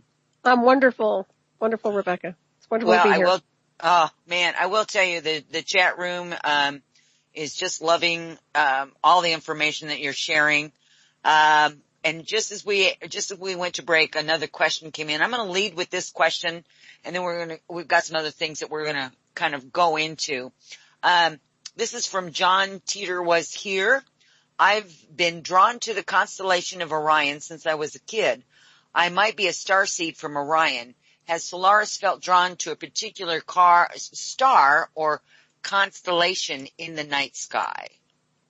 Oh, well, let's see here. Well, I do have a connection to Sirius A, Sirius B, Andromeda, Pleiades, I think I said Sirius and Arcturian energies. So, and beyond the galactic center. So those are the ones that correlate with me. But Orion is very strong, and I'm not surprised that that particular person has a connection with Orion, because there's a lot going on with that one right now. So, yeah, very interesting. But yeah, I do. And also with my initiations, and this goes for anybody, when you receive initiations, you're dealing with universal, celestial energies. There's a lot of us who've gone through initiation. It's like a mystery school teaching initiation. So you're dealing with opening up a stargate and corridor to connect with your, what we call the multidimensional design work to your celestial heritage. So when you activate through frequency a certain aspect of your multidimensional design through the DNA, an aspect of that, what we call alien hybrid or off-world hybrid, would integrate onto you or into you. So that is why we have these connections to our quote-unquote extraterrestrials or off-world species, as I like to call them. So I do know that through my initiations I did get Arcturian energies to send in, and a lot of other things. That was prior to my the induction that happened to me in 2004. Wow. And you know, I'm before I forget, and I'm always remiss in this, so I'm going to remind everyone that, first of all, thank you all for placing your questions in all caps. And one of the things that I did talk about in the opening, when I was talking about Solaris, if you will give us, the websites to where people can purchase your books and your DVDs and all of that, so that we can also post it in the chat room for those that, are watching the chat as well. Okay. The website is Night Shadow Anomaly Detectives. That's for, that's my website in its own, and also the DVD documentaries for sale over there. If you mention Rebecca's show, I'll give you half off on the documentary, just so y'all know. Ooh. Yeah. And also my books are available on Amazon.com. I have a new book called 1 Million Miles Till Midnight, which is just out, not too long ago, and I encourage people to pick up a copy. It's a great read, and I get a lot of good feedback from it, so. There you go. Well, there you go. I tell you what, I'm going to have to get a book, that book, and then I'm going to bring sending it back to you. Yeah, give me your address. I'll send you my book. Okay. Well, we're going to have you back on then to talk about the book now. Mm-hmm. You know, Mm-hmm. I mean, seriously, let's do that. All right. We're going to do that. Happy to. Oh, this is awesome. Listen, Tobias, as you well know, he's here tonight. He sits second chair in here for the reason that sometimes I'm not able to do the show. So he's going to be filling in. And also Tobias and I, do a lot of, co-hosting with each other on some of the shows. I just have Q&A, where we just have a particular topic and we talk about it, and then the audience asks questions. So it's kind of a freebie, and so really enjoy it. But he asked if you could talk about what broke you free from the AI, and he asked me, cause he missed part of the first part of it. And I said, well, I think you had talked about it a little bit. He wants you to get into a little bit more information. He said, because he said it is interesting because when I have contact from some of my higher profile targeted individual, the AI warns me, threatens me, and he would like to know a little bit more about how you broke free of that. And he also said that he had been told that America was weaponized in or around 2012 or 2014, and it is how much political bullying is happening here. Mm-hmm. So those are some of the things that he has, and he would like for maybe to address those if you could. Hey, yeah, hi Tobias. And, well, breaking free is very, very difficult to do once you get interfaced with the technology the way I've been. Unfortunately, I was pulled in very, very deep on a very deep level with the technology. I didn't realize how far they were going with me until later on. And then afterwards, when I started talking to people like Preston Nichols and some other people who were suggesting that it was a sci-fi program, I realized how integrated the technology was starting to become. It was starting to blend in. And that was becoming very concerning to me. I will tell you that I was never able to break free of the signals integrated I would say they integrated 100%, but they have, overlaid a lot of things in me. I will say that taking my power back was very easy because I'm very stubborn and I already had done the spiritual work. When I say that, I mean teaching DNA activation, healing, ascension work. They hit me in my prime when I was adult.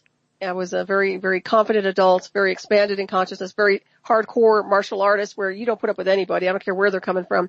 It doesn't matter what sector in the universe. So that helped me along the way to gain strength, to be more and more, indoctrinated into my own soul, spirit, consciousness, and also affirmations. I had to rewrite the programs for me. So whenever they would try to negate something or interfere with me, I would literally rewrite the program with affirmations. Also, writing my books was a way to express what had happened, communicate the truth, and also do a little bit of healing through that because I had to communicate this data to the world. I had to communicate it not only for myself, but in case anybody else was to come across something like this or similar, they would at least have a benchmark. They would have a time capsule out there saying, well, this woman went through something like this. It's very important that we don't shove stuff under the carpet, and that's one of the reasons. So breaking free from the AI, you first of all have to check to see if you have implants. You have to check if they are physical or if they're signals. The physical implants can be removed. I've heard a lot of, you can talk to Steve Colburn. He's one of my friends, and he's done a lot of good assessments on implant analysis scans. But once you have those physically removed, I've heard stories that people go through depression and other things like that. So it's not necessarily a good thing. Also, now when you're dealing with the signals and the frequencies and the heterodyning, that's a different animal. What you have to do is keep transcending on a higher frequency. And the way to do that is to break the barrier between the frequency that they're running interference with and what you're emanating to be compatible with it. In other words, you have to transcend the vibration of your own four-body system. So hopefully that explains a little bit of that to you. But breaking free is very difficult. The targeted individuals, I hate calling them that because I think there's more to it than being targeted. You might piss somebody off in government or covert intel and they might go after you, but no. These people are getting templates, they're taking templates of the hosts or the targets. They're running test programs on them. Usually, remember the Jade Helm that was out a couple of years ago, mastering the human domain was their motto. That's what it's about. It's not about artificial intelligence and little warfare, cyber warfare on the internet and breaking down people's websites. This is about interfacing, brain hacking, remotely brain hacking, inserting screen memories, inserting all sorts of programs and propaganda to control, manipulate a target, and if they resist, take them down. That is what the Jade Helm objective was really about. And that is what this artificial intelligence program in the dark web, and I say the dark web, but the dark science departments, black science departments is about as well. So hopefully that answers a little bit. That was really great. I think that gives him a lot of information that he can sit back with and digest. And I will say, and I don't mean to interrupt you, Rebecca. You and I, we both talk so much, but I will say if something's threatening him, if you get in an interface of something that's bullying you or telling you not to do this and not to do that, tell it to shut up. You have domain over your body. You claim that over yourself. Do not tolerate it. Do not put up with it. You are the one who has the power, not it. And I want you to remember that. That goes for anybody who's hearing anything trying to control them or tell them. You have your higher self, oversoul, superconscious. You don't need a secretary. You don't need a middleman. And if you think you do, no, you don't. It's you and source. You merged with the full light universe. Don't take these little entities running around trying to tell you what to do. And sometimes they take on the form of this artificial intelligence. That's why I mentioned it. I had somebody who contacted me who was a Montauk cloned. He was a cloned Montauk boy. He would call me up and he would tell me, the voices are telling me. I'd say, stop listening to them. Stop listening. Okay. That's what you have to do. Unfortunately, I want to say turn a deaf ear because sometimes you do. even if they're broadcasting at you. But what the objective to this is to create a bounce back to that we don't have to hear or listen to their BS anymore. And there are divisions that are deploying these insidious projects to torture people 24 hours a day, make them hear and listen, and to all sorts of obnoxious things, and interconnect them onto projects for control, manipulation, and eventually pushing a target to such a level they'll call them a threat, or they'll try to push them into something where they're becoming more aggressive when they're actually quite nice people. You know, we all have our boundaries. We all have a breaking point to a point where how much bullying should we put up with? How much is too much, right? How much, you know, how close is too close, and what is no-touch torture? You get so close to somebody's electromagnetic field, you puncture a hole in their field, you interface artificial intelligence onto their brainwave activity. You telling me that's not a war crime? Of course it is. And this is one of the reasons we stand up as star people, because in the cosmic design, that's not appropriate behavior with technology. No, it's not. And, you know, and one of the things that my guys have always, they've talked to me since I was a kid, didn't even know what the word meant about being sovereign. Mm-hmm. And we are each individually sovereign beings. And that means standing in your own truth, in your own power, and you can't be shaken out of it. You can't be bullied out of it. You can't be pushed out of it. You just have to stand in your own power. That is what the authentic self-expression is about, is learning who you really are, what your frequencies are, what your harmonics are within you, and learning how to utilize them, to access them, and it's not about standing up there and saying you're invincible, but it is about standing and saying, this is where I draw my line, right here, right now. Right. So. Draw your boundaries. Yeah. I always say be a pillar of light. You know, you are the pillar of light that when you're that pillar of light, when you're really anchored as a pillar of light, you dispel a lot of negativity. I don't care if they're inserting an assault weapon inside your body with an exterior signal. You can overcome an awful lot. You're an invincible, immortal being, and don't forget that, because that's one of the things they try to get people to forget is, you know, they want to break you down on a psychological level so that they can recreate you as their version of what they want you to be. So, and I see this with purple fields again. So to survive, we don't confront, because then we're taken down. Well, you know, I don't confront anybody, but I do counterattack. If people are trying to take me down, I'm certainly going to address it, and I'm going to counter them. And I counter them through diplomacy, through my books, through my lectures, through my presentations, through my radio shows, and through contacting a certain group of people in the covert intel and also in DC. So that's how I deal with these people. But also there is the side to us that is a psychic, how would you say it? We have the right to defend ourselves on the astral plane, on a multidimensional space. It's like the neutral zone. Is that what they call it in Star Trek, where you cross over? If they invade your personal electromagnetic field in space, you have every right to do whatever it takes to destroy the signal or take it down, in my opinion. That's just me. Okay. I'm a firm believer in that there are no free shots. You are not to be victimized by these programs, and that's what's happening here. We're seeing a lot of people getting victimized, which is one of the reasons I'm trying to get this stuff out there. You're seeing a lot of people wanting the UFO disclosure. I want disclosure on the covert technologies disclosure that's causing harm to people here, that's scrambling their brainwaves, that's interfacing them with technology they don't need to be interfaced with for control manipulation. That's what I want the disclosure about. I don't care about UFOs. We are the UFOs. What do we care about that? I mean, that's just me, okay? But I'm just going No. It's a valid point, Solaris. That's a valid point, dear. Really, it is.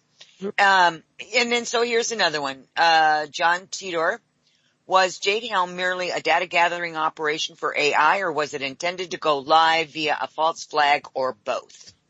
Well, it definitely was designed to create, a distraction to some degree. When you hear about what the Jade Helm was about, you know, they were doing all these little drills, and it was a psychological way to prepare people for what was happening here, what was coming to the United States of America on that level. When you started seeing the drills of the people being extracted in different locations across the map. If you look at the terrorism across the board here right now, obviously we're being prepared for an invasion to some degree, or something where we can have issues like that. But that's the mask, okay? What they're really working on is mastering the human domain is about mastering the entire bioelectromagnetic field of the target.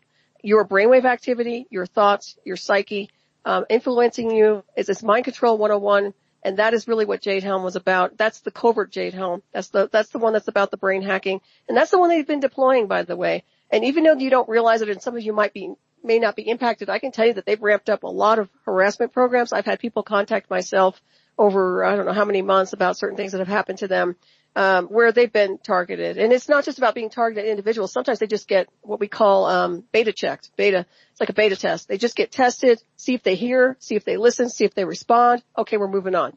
This is going on. So people are getting triangulated in their homes. They hear something. They get harassed by it for maybe a week or two, and then they leave. It goes away. That's a beta test. Be very aware of that. And if it happens to you, mark it down and log it, and then we'll bring it over to DC and say, look, heads up. So it's time to address this stuff. I don't want to see people torn down on an energetic scale. I really don't. I think it's really important that we talk about a lot of this stuff and really start putting it out there. Yeah, I think what we need to do is to not make it seem like it's so strange and so unusual, because it's not. It's just not strange. It's not unusual, because if you really go back into, the unknown history of all of this, we are so much more than what they've regurgitated to us, and that's what we do when we go to school. Right. We don't really learn anything. We learn how to memorize, and we regurgitate those facts or that information. And we've come to find out, you have to say, though, there's a lot of brave people out there that are coming up with the information that, hey, your history isn't exactly what you thought it was. And it's becoming more and more and more prevalent. And the more people start really looking at this and listening and watching and paying attention to all the things that are actually more truthful than what we've been told, this is what helps them too, is to break free from the chains, the matrix, the construct, as I call it. It helps them to become stronger from within. And that's absolutely what we have to do.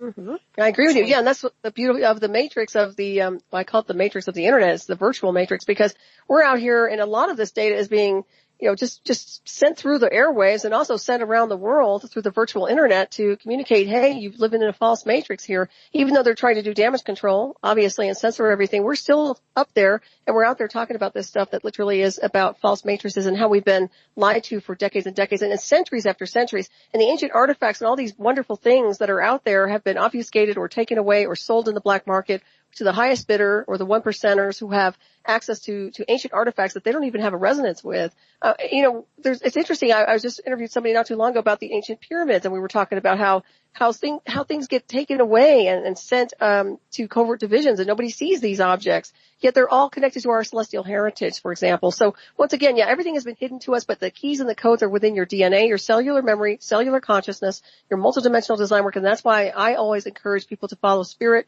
do the spiritual work, be multidimensional, don't be afraid of the mystical world or the world of cults. Cult is a hidden world. It's not an evil world. It's energy. It's how you use the energy. It's always about that. So whatever people try to do, there are a lot of people out there who want to hijack symbols. They're hijacking all kinds of symbols and using them for their own warfare programs.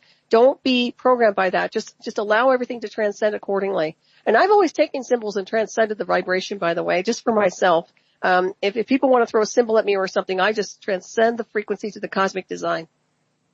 Oh, absolutely. Because, these symbols that they've now kind of, villainized, right?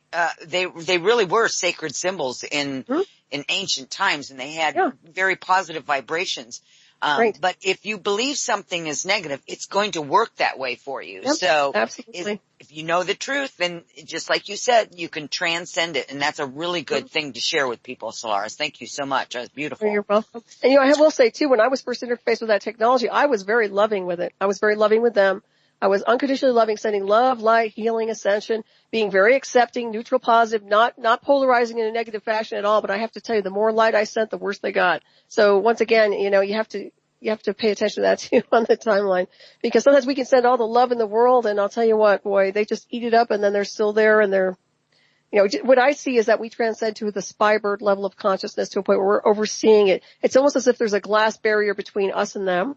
And we just keep ascending up through the multiverse, and they just they basically implode. And when I say they, I mean these entities they don't want to ascend. They don't want to be anything productive. They just, if that's the way they roll, fine, so be it. But we can't be part of that. We can't be pulled down into this false matrix. It's non-productive. It's not part of our cosmic design. So let's take a look at all these supposed random acts of violence that are going on across the globe. Now, this is besides the actual terrorists. I'm just talking about people having fights in malls, people beating up restaurant owners because their meal wasn't good enough for them. Just things like that. All of a sudden just pulling somebody over because they have road rage, and they're they take somebody and rip them out of their car and beat them up. I was listening to you when you were talking about how people can be bombarded, with the voices or whatever it is that's going on. Of course, we don't hear about that. We don't hear what's going on with those people. We don't know them personally, these people that make these news stories, right? We don't know. Has something happened to them? Would you suspect I know that you watch some of these anomalies across the globe. Would you suspect that some of this violence, that this nonsensical violence is, and none of it's actually sensible. I shouldn't have said that. But this just outburst for, that you would not normally see is just happening everywhere. Would you attribute that, or could you attribute that to some of this stuff that's we've been talking about tonight? Oh, absolutely. I think a lot of it has to do with manufactured radio waves, manufactured frequencies and transmissions that are non-productive, that are literally hijacking the energies of ascension. People look at CERN, for example. CERN is a very interesting area, and it can be used for good, but the frequencies and the transmissions, what they're really doing is trying to match the harmonics of the ascension frequencies descending onto this world. And I don't care how people want to see it, but I see it that way completely. To a point where they're trying to run interference, if you ask me. The natural spiking that's going on right now, or unnatural, shall we say, that's going on where our Schumann resonance has been spiking up, I believe has to do with CERN. I don't believe it has to do with the ascension frequencies. I think they're hijacking frequencies and trying to spike things up, and that is creating a lot of disorientation, confusion, anger, rage, broken brainwave patterning insofar as people are just fragmenting to some degree without even the mind control orientation. But what happens is when you're prepared with light body into Merkaba, as the light descends onto this world, you can hold that vibration. That's why we're not breaking. That's why we're just getting stronger and stronger. We're getting very, very strong as pillars of light, but people are fragmenting right now. And they're fragmenting because of social engineering, conditioning, bad food, GMOs, a lot of that contamination, propaganda, but mostly because of the dysfunctional transmissions and frequencies and the types of transmissions they're running, not only through the internet, but through their iPhones. That's a big one too. People are ignoring the iPhone. I'm telling you right now, I have an iPhone. I power it off most of the time. Those things are nasty, and then they're actually broadcasting an awful lot of bad things through them. So you have to be very, very careful of what you're actually allowing and putting up to your ear, without the interface of the artificial intelligence. That's another thing. Like I said, they're really gung-ho. Google's really, really interested in trying to get everybody interconnected with artificial intelligence. They're trying to sell it now like it's some kind of a cool device. Yeah, I was watching the commercial on TV, people sitting there on a train, and the one guy is AI, and the guy sitting next to him is a regular person trying to get this lady to get involved in her AI because it's so fabulous, and then she'll learn to love me, kind of a thing. I'm like, whoa, wow, that is just a major sickness there. Yeah, it's a distraction, and I can tell you when you first get plugged into that technology, for me, it is really interesting because it really hits you. It drops your regular vitals. It drops it did for me. It dropped all my vitals.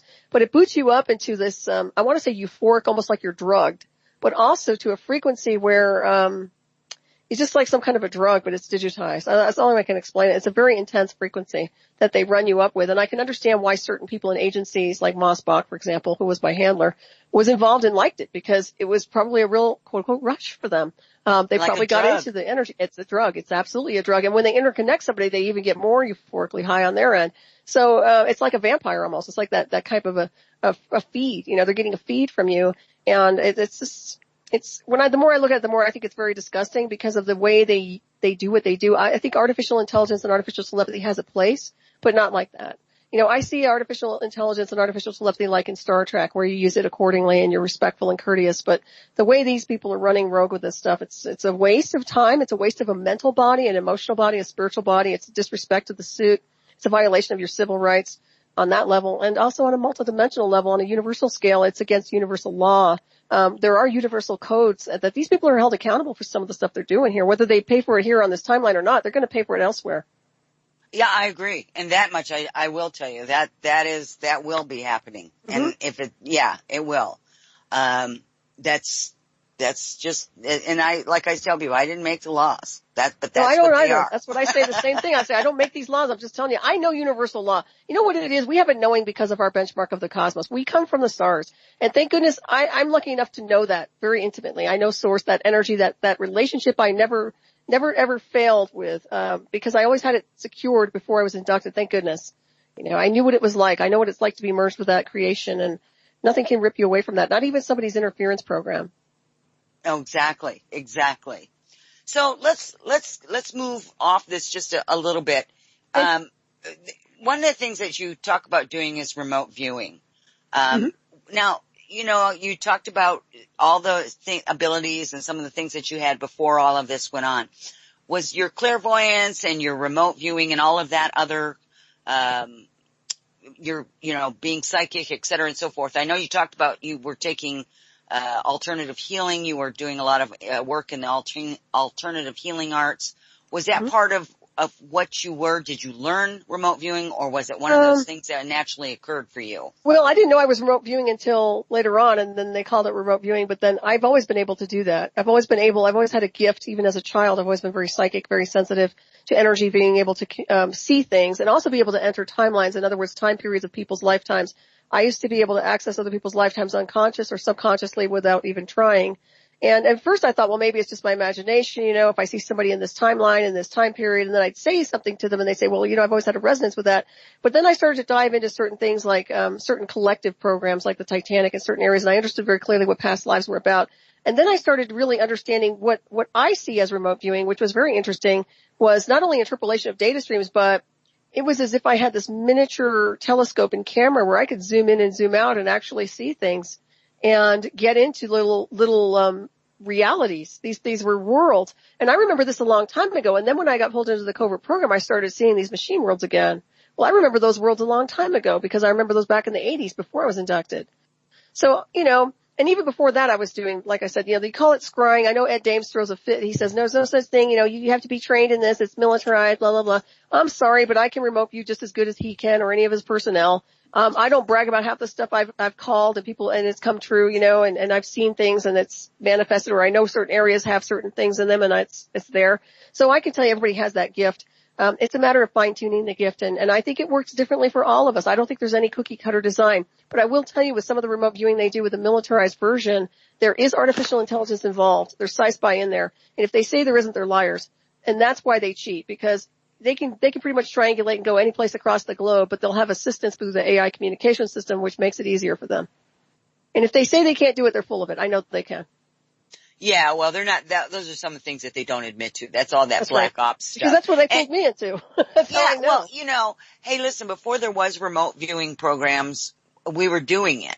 That's right. Right? And I mean, they coin names. That's all they do is coin a name. And I know a lot of remote viewers out there saying, well, you witches and you this and you that, you don't remote view. Bull. I can get a 5-year-old to remote view. I don't want to hear it. So, it's just ego oriented in my opinion, but we are the old seers, so to speak. We've always been able to see. You can have the sight, you can choose to switch it off. Sometimes you don't want to see it. I've seen people also who've tried to switch off certain things that don't want to see it anymore. That I actually had to shut off a few corridors too because I was getting bombarded and I couldn't deal with it anymore. I just had to switch it off. And that's when I was being interfaced with AI. But they were just showing me so much. I was just like, this is not okay. So. Yeah. I want to share a little experience. I was doing remote viewing and, somebody asked me to go look at something. And so I went and looked at something, but it was a past timeline and it was, during, Hitler's regime. And, I found myself, and I knew I was way down, underground. I can tell you exactly how many cracks were in the wall and on the floor and what the table looked like and who was all sitting there. They were all wearing, German, uniforms. There was a couple females in there. And as I was doing the remote viewing, what was really trippy was I looked up and there was somebody else in the room remote viewing that same thing that I was remote viewing. Yep, I've heard that before, and you have to be really careful with that. Go ahead. Oh yeah, no. Backed out. So. And did that being stay with you? Because usually they do. No. Oh, very good. You're good. You shook it off. Because I can tell you, once they start that, they'll shadow you. They'll track you unbelievably. Yeah. Yeah. I've heard of that before. Yep. Go ahead. Yeah. And that's like the field of the talking heads when I got up into the lab where, where all the data was stored, right? I think I was telling you about that. And, you have to pull yourself back so that you don't emit a presence. Correct. That's like, really good. Yeah, it's like making yourself invisible. You're not emitting any kind of a vibration, a signal. You can't have a thought in the forward part of your head. It has to be in the backward part of your head so that you can still consciously be aware of what you're looking at, but without becoming interested or entangled in it. In other words, you're just literally viewing it as if you were watching a silent movie. Right. No feeling, no anticipation, nothing. But then somebody looked up and saw me, and that's when I had to stick my head back down. Very interesting. Yeah. Yeah, that's cloaking. That's a lot like cloaking. You know, it's interesting because after I was way out there, like I said, in 2004, my energy was really, really expanded. But now it's more cloaked. If I had to describe it, I would say it's like a black sun. Ah, interesting. It's cloaked. It is cloaked. It's there. It's cloaked. And it's cloaked through the technology. So. Well, that's pretty cool. So, I guess. Well, no, I mean, it's pretty cool in some way that you understand that you are able to cloak yourself, well, right? I think they cloaked me. That's my thing. I don't think it was me that cloaked. I think they cloaked me through the technological interface. Oh, well, that's not cool. No. That's what I mean. Can you feel that? I can tell because of my frequency, and I can tell because of what they've done around my neural circuits. You know, can I share something with you real quick because I think it's really important. Back in the mid-90s, I had some powerful work done. I might have shared this with you off air, but I had some powerful work done with etheric light master surgery, removing some implants, and they were etheric implants. And I had them removed on Maui from a very powerful walk-in. And she removed these, and she told me when she took the crown, and she said that there was like a crown in my head of kind of like implants that were literally just dampening my entire crown chakra. And she took it out, and she said, they put this here to stop you from being so powerful and so psychic. And then she took something else out, and then she took some screens off of my eyes where she did the etheric removal off the eyes where it's almost like they peel away like a contact lens, and all of a sudden you can see more clearly. There was a breastplate and a lot of other things. She took all this stuff off, and let me tell you something. As soon as she got all this stuff off of me, my light body went online like you wouldn't believe, like a beam. I mean, a strong beam of light. And that's what's interesting. You know, I remember that was just etheric. Okay. That was just etheric energies, but she was really good and could see and understood very clearly what had happened. And then now we go rolling back or forward to 2004 and they show up with artificial intelligence interface. And I'm like, these SOBs, and you have to ask yourself, did they know this all along? That they knew that I would become more and more powerful? I'm not saying this in ego. I'm just saying this can apply to anybody. But do they know that we're going to become these powerful beings to such a level that they just want to keep throwing this technology at us to keep us more dampening and more pulled down into this lower orbit? It's just very interesting. I don't believe in coincidence, but I look back at that often and I wonder, because they certainly went after my crown again in 2004. With the AI. So have you been in touch with this lady from? Oh yeah. I'm still in touch with her. She actually, after 2004, I was out there and I asked her to work on me. And that's the one where she was working on me and she went into a trance. She said that she saw some kind of a black nano suit on me, like Spider-Man. Yeah, right. And then she went into a trance and she walked over to the window for half an hour and started just mumbling and talking. She wasn't she wasn't listening to me or anything. And then she came back and then, nothing changed. So, that's what I mean by that's the kind of technology we were talking about. This stuff was actually putting people in a hypnotic trance around me. And that was back in 2004 and 5. And then, of course, things have changed over the years. But man, when I was first cranking this energy out, it was very interesting to watch people around me. Wow. Yeah, I have some thoughts on that. Sometime we'll talk about that. That's bizarre though. Cause I was thinking, well, maybe she would be able to assist in some way, but she wasn't prepared for what it was that she saw. Not at all. Not at all. And that's the thing is, and all the best healers that were friends of mine, because I'm a master teacher healer too. I'm pretty strong. I mean, I'm pretty powerful as a healer. And I can tell you, I went through my own little group that I worked with that were very powerful master teacher healers, very pure energy. And every one of them said they couldn't do a thing. So, and they weren't copping out. They were just like, I can't do this. I can't touch you. Nothing's happening. So it was very, very interesting at the time. I had priests making the sign of the cross of me in 2004. They were scared and, oh my gosh, because people saw this black screen over me. They saw this it was actually, not even black.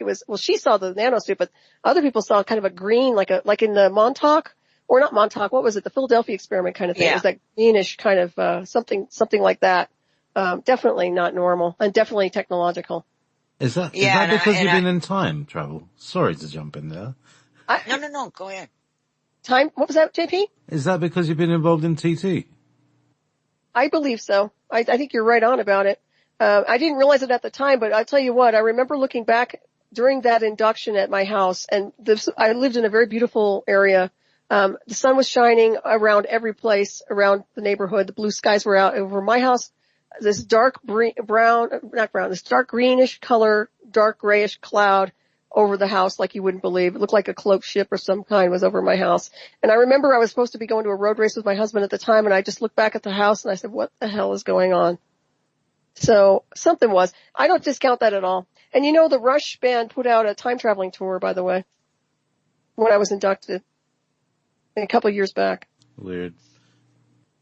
Yeah. So, you know, but It's all about multidimensional states of consciousness. But I will tell you that it's almost as if they're trying to go through a database of me or my ancestors. That's the way I perceived it to some degree. Well, then you have to honor that. Mm-hmm. You have to honor what that feels like and probably expand on it a little bit more as well. There may be some information in the ancestry there, that you could get into and maybe explore that, in kind of a peripheral way, you know, widen it, not go deep, but it's about widening the peripheral and seeing, I think that's part of it. Yeah, I think you're right. Oh, yeah. And yeah, for sure. That's what they're sharing. We have a couple questions. A question. Is it natural human ability to copy the abilities in people we encounter, like psychic abilities?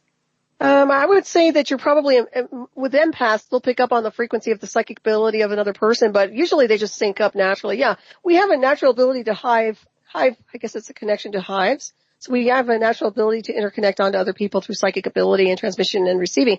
I'm sure that some of you have practiced telepathy with each other or psychic messages, sending messages back and forth. We do this in groups sometimes, but literally that's the same thing. So yeah, you can possibly do that. There is an osmosis effect to some degree. DNA activation works that way with osmosis effects. So yeah, absolutely. Awesome. I agree with that too. Yeah. So time travel. Let's talk a little bit about your time travel. What was that experience like for you? Well, it was interesting because I've tried to remember everything that happened to me, and it happened so quickly that I can't even, when you're talking about the induction program, it seemed to me like I was just thwarted into multiple realities simultaneously, and I was trying to hold on for the ride. What I can tell you is that I felt like, I was in multidimensional spaces, and I do remember certain objects and certain things that were connected to what looked like a space program, or some kind of a space station to some degree. Seeing the world from a distance, seeing the illusion of the earth from a distance. I saw things like that. So I did have that connection insofar as being moved away from this area. I also was in areas, where I was actually, in a room able to navigate through consciousness and moving and just by will alone able to move from one point to the next. In other words, if I wanted to go to a planet in the illusion of, the intent was there and we'd be there. And I remember, and I don't know how specific I should get into this because it dealt with somebody who was in the military, but I remember this. This was not a dream. This was not a program. This was real. And that was when I was being run through a lot of different types of tests through psychic abilities and also what I was able to do through consciousness. And that's part of it. So navigating off world, yes. Having a hard time remembering a lot of stuff, yes. Because I'm so inundated and was so inundated with communication 24 hours a day, live feed real time. And it initially started as training with my handler and the members of the band. Live feed real time were there too in 2004, 5 and up to 2006. And then things started weeding into more covert intelligence programs. And then it got a little bit different. So that's, when I say time traveling on their end, that's what I remember. Not a whole lot on that scale, but with my own time traveling, I remember going into locations and areas. I've had regressions done, and I've also been in areas where it was Atlantean. I think we touched on that before. So I do have my own benchmark of what I call the illusion of time travel, but you have to remember that time doesn't exist. It's a benchmark of measure, and that everything is existing simultaneously through space and the illusion of time. There is no distance in space. There is no distance. There's no distance. So we have everything here simultaneously at our will if we so choose to. Now, what I do realize that if you don't fine-tune what you want, then you get inundated with too much stuff, and then there's disorientation and a possible break insofar as being people showing schizophrenia without even being heterodyne. In other words, people have to hold on for the ride when they get into these areas, as you probably are aware. So I've always been able to tune in to areas that I choose to tune into through, some of it was through regression work, but some of it was just through consciousness and meditation where I was able to navigate through the illusion of space and time. And to me, that's the time traveling is literally just going into, multiple world realities off planet. But most of my stuff is not from here. It's more out there. And that's the way I like it, preferred. But down here, you know, when I was pulled into the Cobra program, it seemed like they wanted me here. Instead, they wanted me all integrated over here on this illusion of a world, which I call it an illusion of a world right now because I just think it's a construct, this world. Yeah, I agree. It's an interesting thing when you look at it, deeper. Yeah, for sure. And, yeah, when you look at time traveling too, I mean, the stuff that they showed me, and I don't want to say they showed it to me or I got through a firewall. I think it was a little bit of both. But I saw a lot of things pertaining to what had happened to Pert's family, before the tragedy that happened to him. I saw some things that happened with car accidents and things like that. I saw a lot of things happening fast forward into my life, and then some other things where images of people live feed real time, that was coming in also. So once again, there was a real time presence there. And then there was something more ominous that was more like that, what you were describing, you know, with the remote viewing where you have the shadowing witnesses.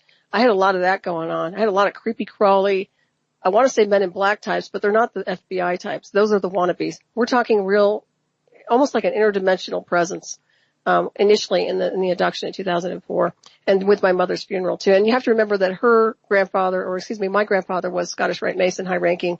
So I do believe that there was some esoteric energies permeating through that. Oh, I would agree. Absolutely. Yeah. Okay, so we have another question. How can we tell if our emotions are being enhanced, manipulated? I'm grieving the recent loss of my grown son, and for the last week, it's like there's sad music playing in my head. Well, it could be two different things. If there's sad music playing in her head, it could be a connection to his spirit connecting to her. But I can tell you when your emotional body's being messed with, it's usually about feeling. And so far as your chakras and how the chakras feel. Now, usually when you're unifying your chakras, they're all balanced and they're not surging out in certain areas. I do know when I was mapped with the technology, for example, they tried to surge, my chakras out, especially my lower chakras, because apparently they're a little perverted. So they wanted to surge me out in areas to control, manipulate me, and they did have full control of that. Seriously, they can control, manipulate a lot of stuff. So that was going on. I will tell you, it feels like more of a technological thing because you just get these euphoric, weird feelings and emotions that come out of nowhere that don't feel right, that seem like a template of some kind that don't belong to you. And a lot of the times what I would say with that is don't own it. You know, don't claim it as yours. Just feel it. Be empathic. Okay. So you pick up on a frequency, you pick on whether it's manufactured or synthetic or natural. Just let it just recycle by the law of grace to the universe because honestly, you don't have to own all those things. I would suggest very strongly that people pay attention to that because when people are being targeted, and there's psychics out there who will target you too, they'll try to hit your third eye or they'll try to hit your chakras, your survival centers for psychic attack. They'll try to hit your sexual centers if they're interested in you on a sexual level. I mean, I've seen this before. And maybe they don't even try and they're not trying to do this, but they do. And that's when they don't have control.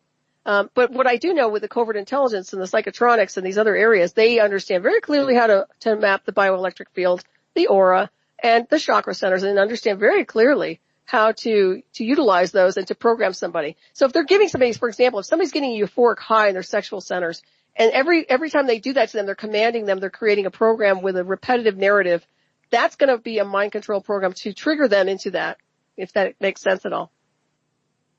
Yeah. It does. And I would tell you, as well is that, it's learning to make peace with the situation that's there going on for you right now. The sad Are you talking to me? No, I'm talking to her. Yeah, I'm talking to her. I'm sorry. Okay. I'm sorry. Anyway, in this case, what you might want to do is first of all is to process all the good memories, all the, happy moments, the funny moments, the silly moments, the ridiculous moments that you might have had, through the years with him. It may just be a way of, him trying to communicate. But the more that you can, remember him, in my opinion, this is my opinion, my belief is, and I've lost a lot of people around me, a lot of family. When somebody passes, they give us the gift of life.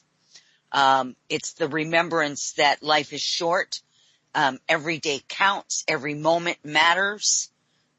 So if you can go out and give somebody a smile when you don't feel like it because they need it, it helps to uplift you, and it sends a message to your son that you really are okay. Because unlike a lot of people, those that pass over, they are still very much connected to us emotionally. There's a unbreakable bond there for quite a long time. And what you have to do is let them know that you're okay, because I will tell you they are okay. The person that has passed is okay. But the people we leave behind after they've passed, there's the ones that has the difficulty. So just try to put that and celebrate the time that you've had with him. Celebrate it. And let's see if that music doesn't change or go away for you, or at least make you feel better. It's very well said. That's good advice. Okay. Well, I've had to take it myself. Mm-hmm. I just lost my brother a few weeks ago, and lost a couple of other people. A very, very good friend of mine this year. It's been several people that have passed away just recently, and of course I've lost all my parents, and so it's rough. It is. You know what? Yeah, I remember when I was inducted in 2004. My mother passed away in June. I was inducted in April. She died 2 months later. A year later, my other sister died. So yeah, it was a lot. And plus the whole dissolving of the marriage in my family, everything around me just completely was disappearing right before my eyes. Yes. So, yeah. Yes. And there's a lot of changes that happened with you, Solaris, during this, obviously. Boy, bless your heart. You have just been through it. We're getting close to the time, as you well know, that we're wrapping this up. We've spent a lot of time talking, well, matter of fact, most of the show talking about AI. We were going to talk about contactee information. I don't know if there's something that you can share in the last few minutes that we have here today. Either more about AI or the contactee information, just anything. Man, you've just got a lot of things that you can assist with talking. You just got a lot of information. Yeah, as far as contactee goes, I think we're all star people to begin with, so it's kind of like just reconnecting with our celestial heritage and ancestry. You know, to me it was always a natural thing to be able to access what we call the full Akashic and our ancestral bloodline. So I've always been able to interpolate data streams. I had a newsletter called Goddess Ascending where I was actually bringing in earth change data based on my higher self, also superconscious, but my celestial heritage merged with my soul extensions, which for those who don't understand what the soul extensions are, they're aspects of us on a multidimensional space merged with other species and other dimensions and other star systems. So that star system being that's actually me out there is actually giving me the data stream and I'm interpolating onto the timeline. So that's how that rolls. And it's for everybody. I mean, it's not just me, but that's what I'm capable of doing. So that's what I was doing with Goddess Ascending newsletter. So that to me, you know, that's the contactee, okay? Some people have the contactee experiences where they're getting a vision or they have the abduction experience or whatever. I think it's unique to everyone and everything, but I will tell you it's usually a reflection of who you are as a multidimensional being and also where your ancestors have been on the timeline. So when you start getting pulled into aspects of being a contactee or you start getting pulled into something, I would take a good look at it and see what exactly is the intent behind it. But also, for those of you who do writing, start bringing in your celestial Godhead and start consciously and psychically connecting into these celestial energies and just asking, just sending in the energy. I'm sure you know how to do that, and then getting a response system not based on artificial intelligence, but based on spirit and your true higher self, and also the data stream connected to the soul extensions, because that's very, very important. Oh, absolutely it is. Absolutely. That's absolutely great advice. It surely is. Yeah. The whole thing, you talked a little bit about it earlier. It kind of blends in with this other about disclosure. Of course, we know Anonymous has posted, that America is going to be making an announcement about, ETs, very soon, or that they have the information, they're going to be making it. And so then we were talking about that tonight, about the announcement. I think maybe, first of all, some of that is, you know, it's in direct opposition of what we've been told since when was Area 51? 1937 was the first one, and then there was another one in 42, the crash in Roswell. I can't remember when that was. I don't remember the date. I don't think it was 1942, was it? I don't know. I can't. I'm not very good at that. That's all right. Yeah, it's 1947. That's right. 47. 1947. Okay, so in 1947 we had the big cover up. You know, first they told the truth and then they covered it up. And so since 1947, you know, especially in the United States, we've heard they don't exist. Area 51 doesn't exist, right? Or Area 52 either, for that matter. Right. None of these things, they don't exist. They're not a legal entity, blah, blah, blah, blah. And so then we find out that the United States may be making an announcement after all. So that means for the last, how many, 53, 63, almost 70 years, we've heard that no. Now all of a sudden we're going to be hearing yes. That tells you folks that first of all, that something really is going to happen. Something is going to go on. Is it real or not remains to be seen. I'll be able to tell. I can tell you right now. I'll be able to tell if it's been engineered or if it's the real deal. I don't know how, I'm sure a lot of you will as well, but I can actually, this is why I'm a systems buster for certain programs, because if they engineered it, I'll be able to know through my artificial intelligence interface. And if it's coming from an off-world species, a legitimate off-world species, I'll be able to tell as well. So, you know, my nickname was Roswell 7 when I was inducted, by the way. I don't know. I put in my book, I, The Remote Black Operations and Areas Beyond 52. Oh no, I did not know that. Yeah, they call me Roswell 7. Oh my gosh. Okay. I don't even understand to this day what that means. It was my nickname. Well, that's all right. Well, I'll tell you what, let's do this. If they make an announcement, do me a favor and get a hold of me and let me know what you think. And of course I would be watching the same thing. And we might have to do a short news thing cast on that, and so that you can give your viewpoint on that, because I think that would be interesting as a follow-up, if in fact, this actually goes on, sometime this year. Absolutely. That would be great. Too. Well, yeah, they're going to do a lot. I mean, but artificial intelligence can create an awful lot of stuff. You know, a Project Bluebeam, you name it. Even it's more than Project Bluebeam nowadays, but yeah.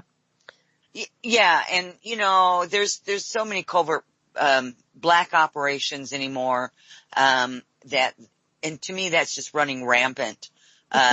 You know, all it takes is just, you know, siphoning off money and putting it somewhere because somebody says we have to have it. And so there's so many operations out there that you can't keep up with them. There's just no way to keep up. That's the whole idea. Keep everybody busy, distracted, agitated. It's basically a CIA global operation. And actually Area 51 and all those areas are connected and overseen by the CIA, which is all about mind control. Yeah. And that's a whole nother, ball game right there, isn't it? The whole CIA thing. Oh yeah. That goes deep and wide, girl. That's some dark stuff there. And it's all about mind control though. And anything can happen with that. So yeah. So so mind control, in your opinion though, is different than AI, correct? Actually not. No, the new mind control program is artificial intelligence interface with synthetic telepathy and psychotronics. It's all driving and brain hacking remotely. So now basically it's morphed into that. That's the new mind control project to some degree. All right, so you talked about DARPA, so what does HARP have to do with any of this? HARP? Well, HARP was used to be part of the influencing insofar as hijacking the ionosphere to some degree insofar as manipulating brainwave activity, but not to the level people think it is. Nowadays they can do a lot more damage with triangulating a target on a black satellite system, you know, where they're just pulling people in on a singular basis to some degree. So, but that does work with the mass collective and also weather manipulation globally insofar as how that goes. So, they're using signals. They're actually bouncing all these radar signals and all these different kinds of signals throughout our ionosphere to, first of all, to bounce radar signals so they can block interference in communication, but also so they can start to create an obfuscation in a screen where they can deploy covert signals and communication systems. And I think they're doing it more and more. Oh my goodness. We have run out of time, Solaris Blueraven. Oh my gosh, Solaris, thank you so much for being here. I'm just so surprised when the music came on. Thank you, Rebecca. I'm going to have you back on. And for the rest of you, thank you so much for all your questions and being here tonight. Tobias, JP, thank you. Until we meet again, where will your life's journey lead you? Many blessings, everyone, and good night. Good night.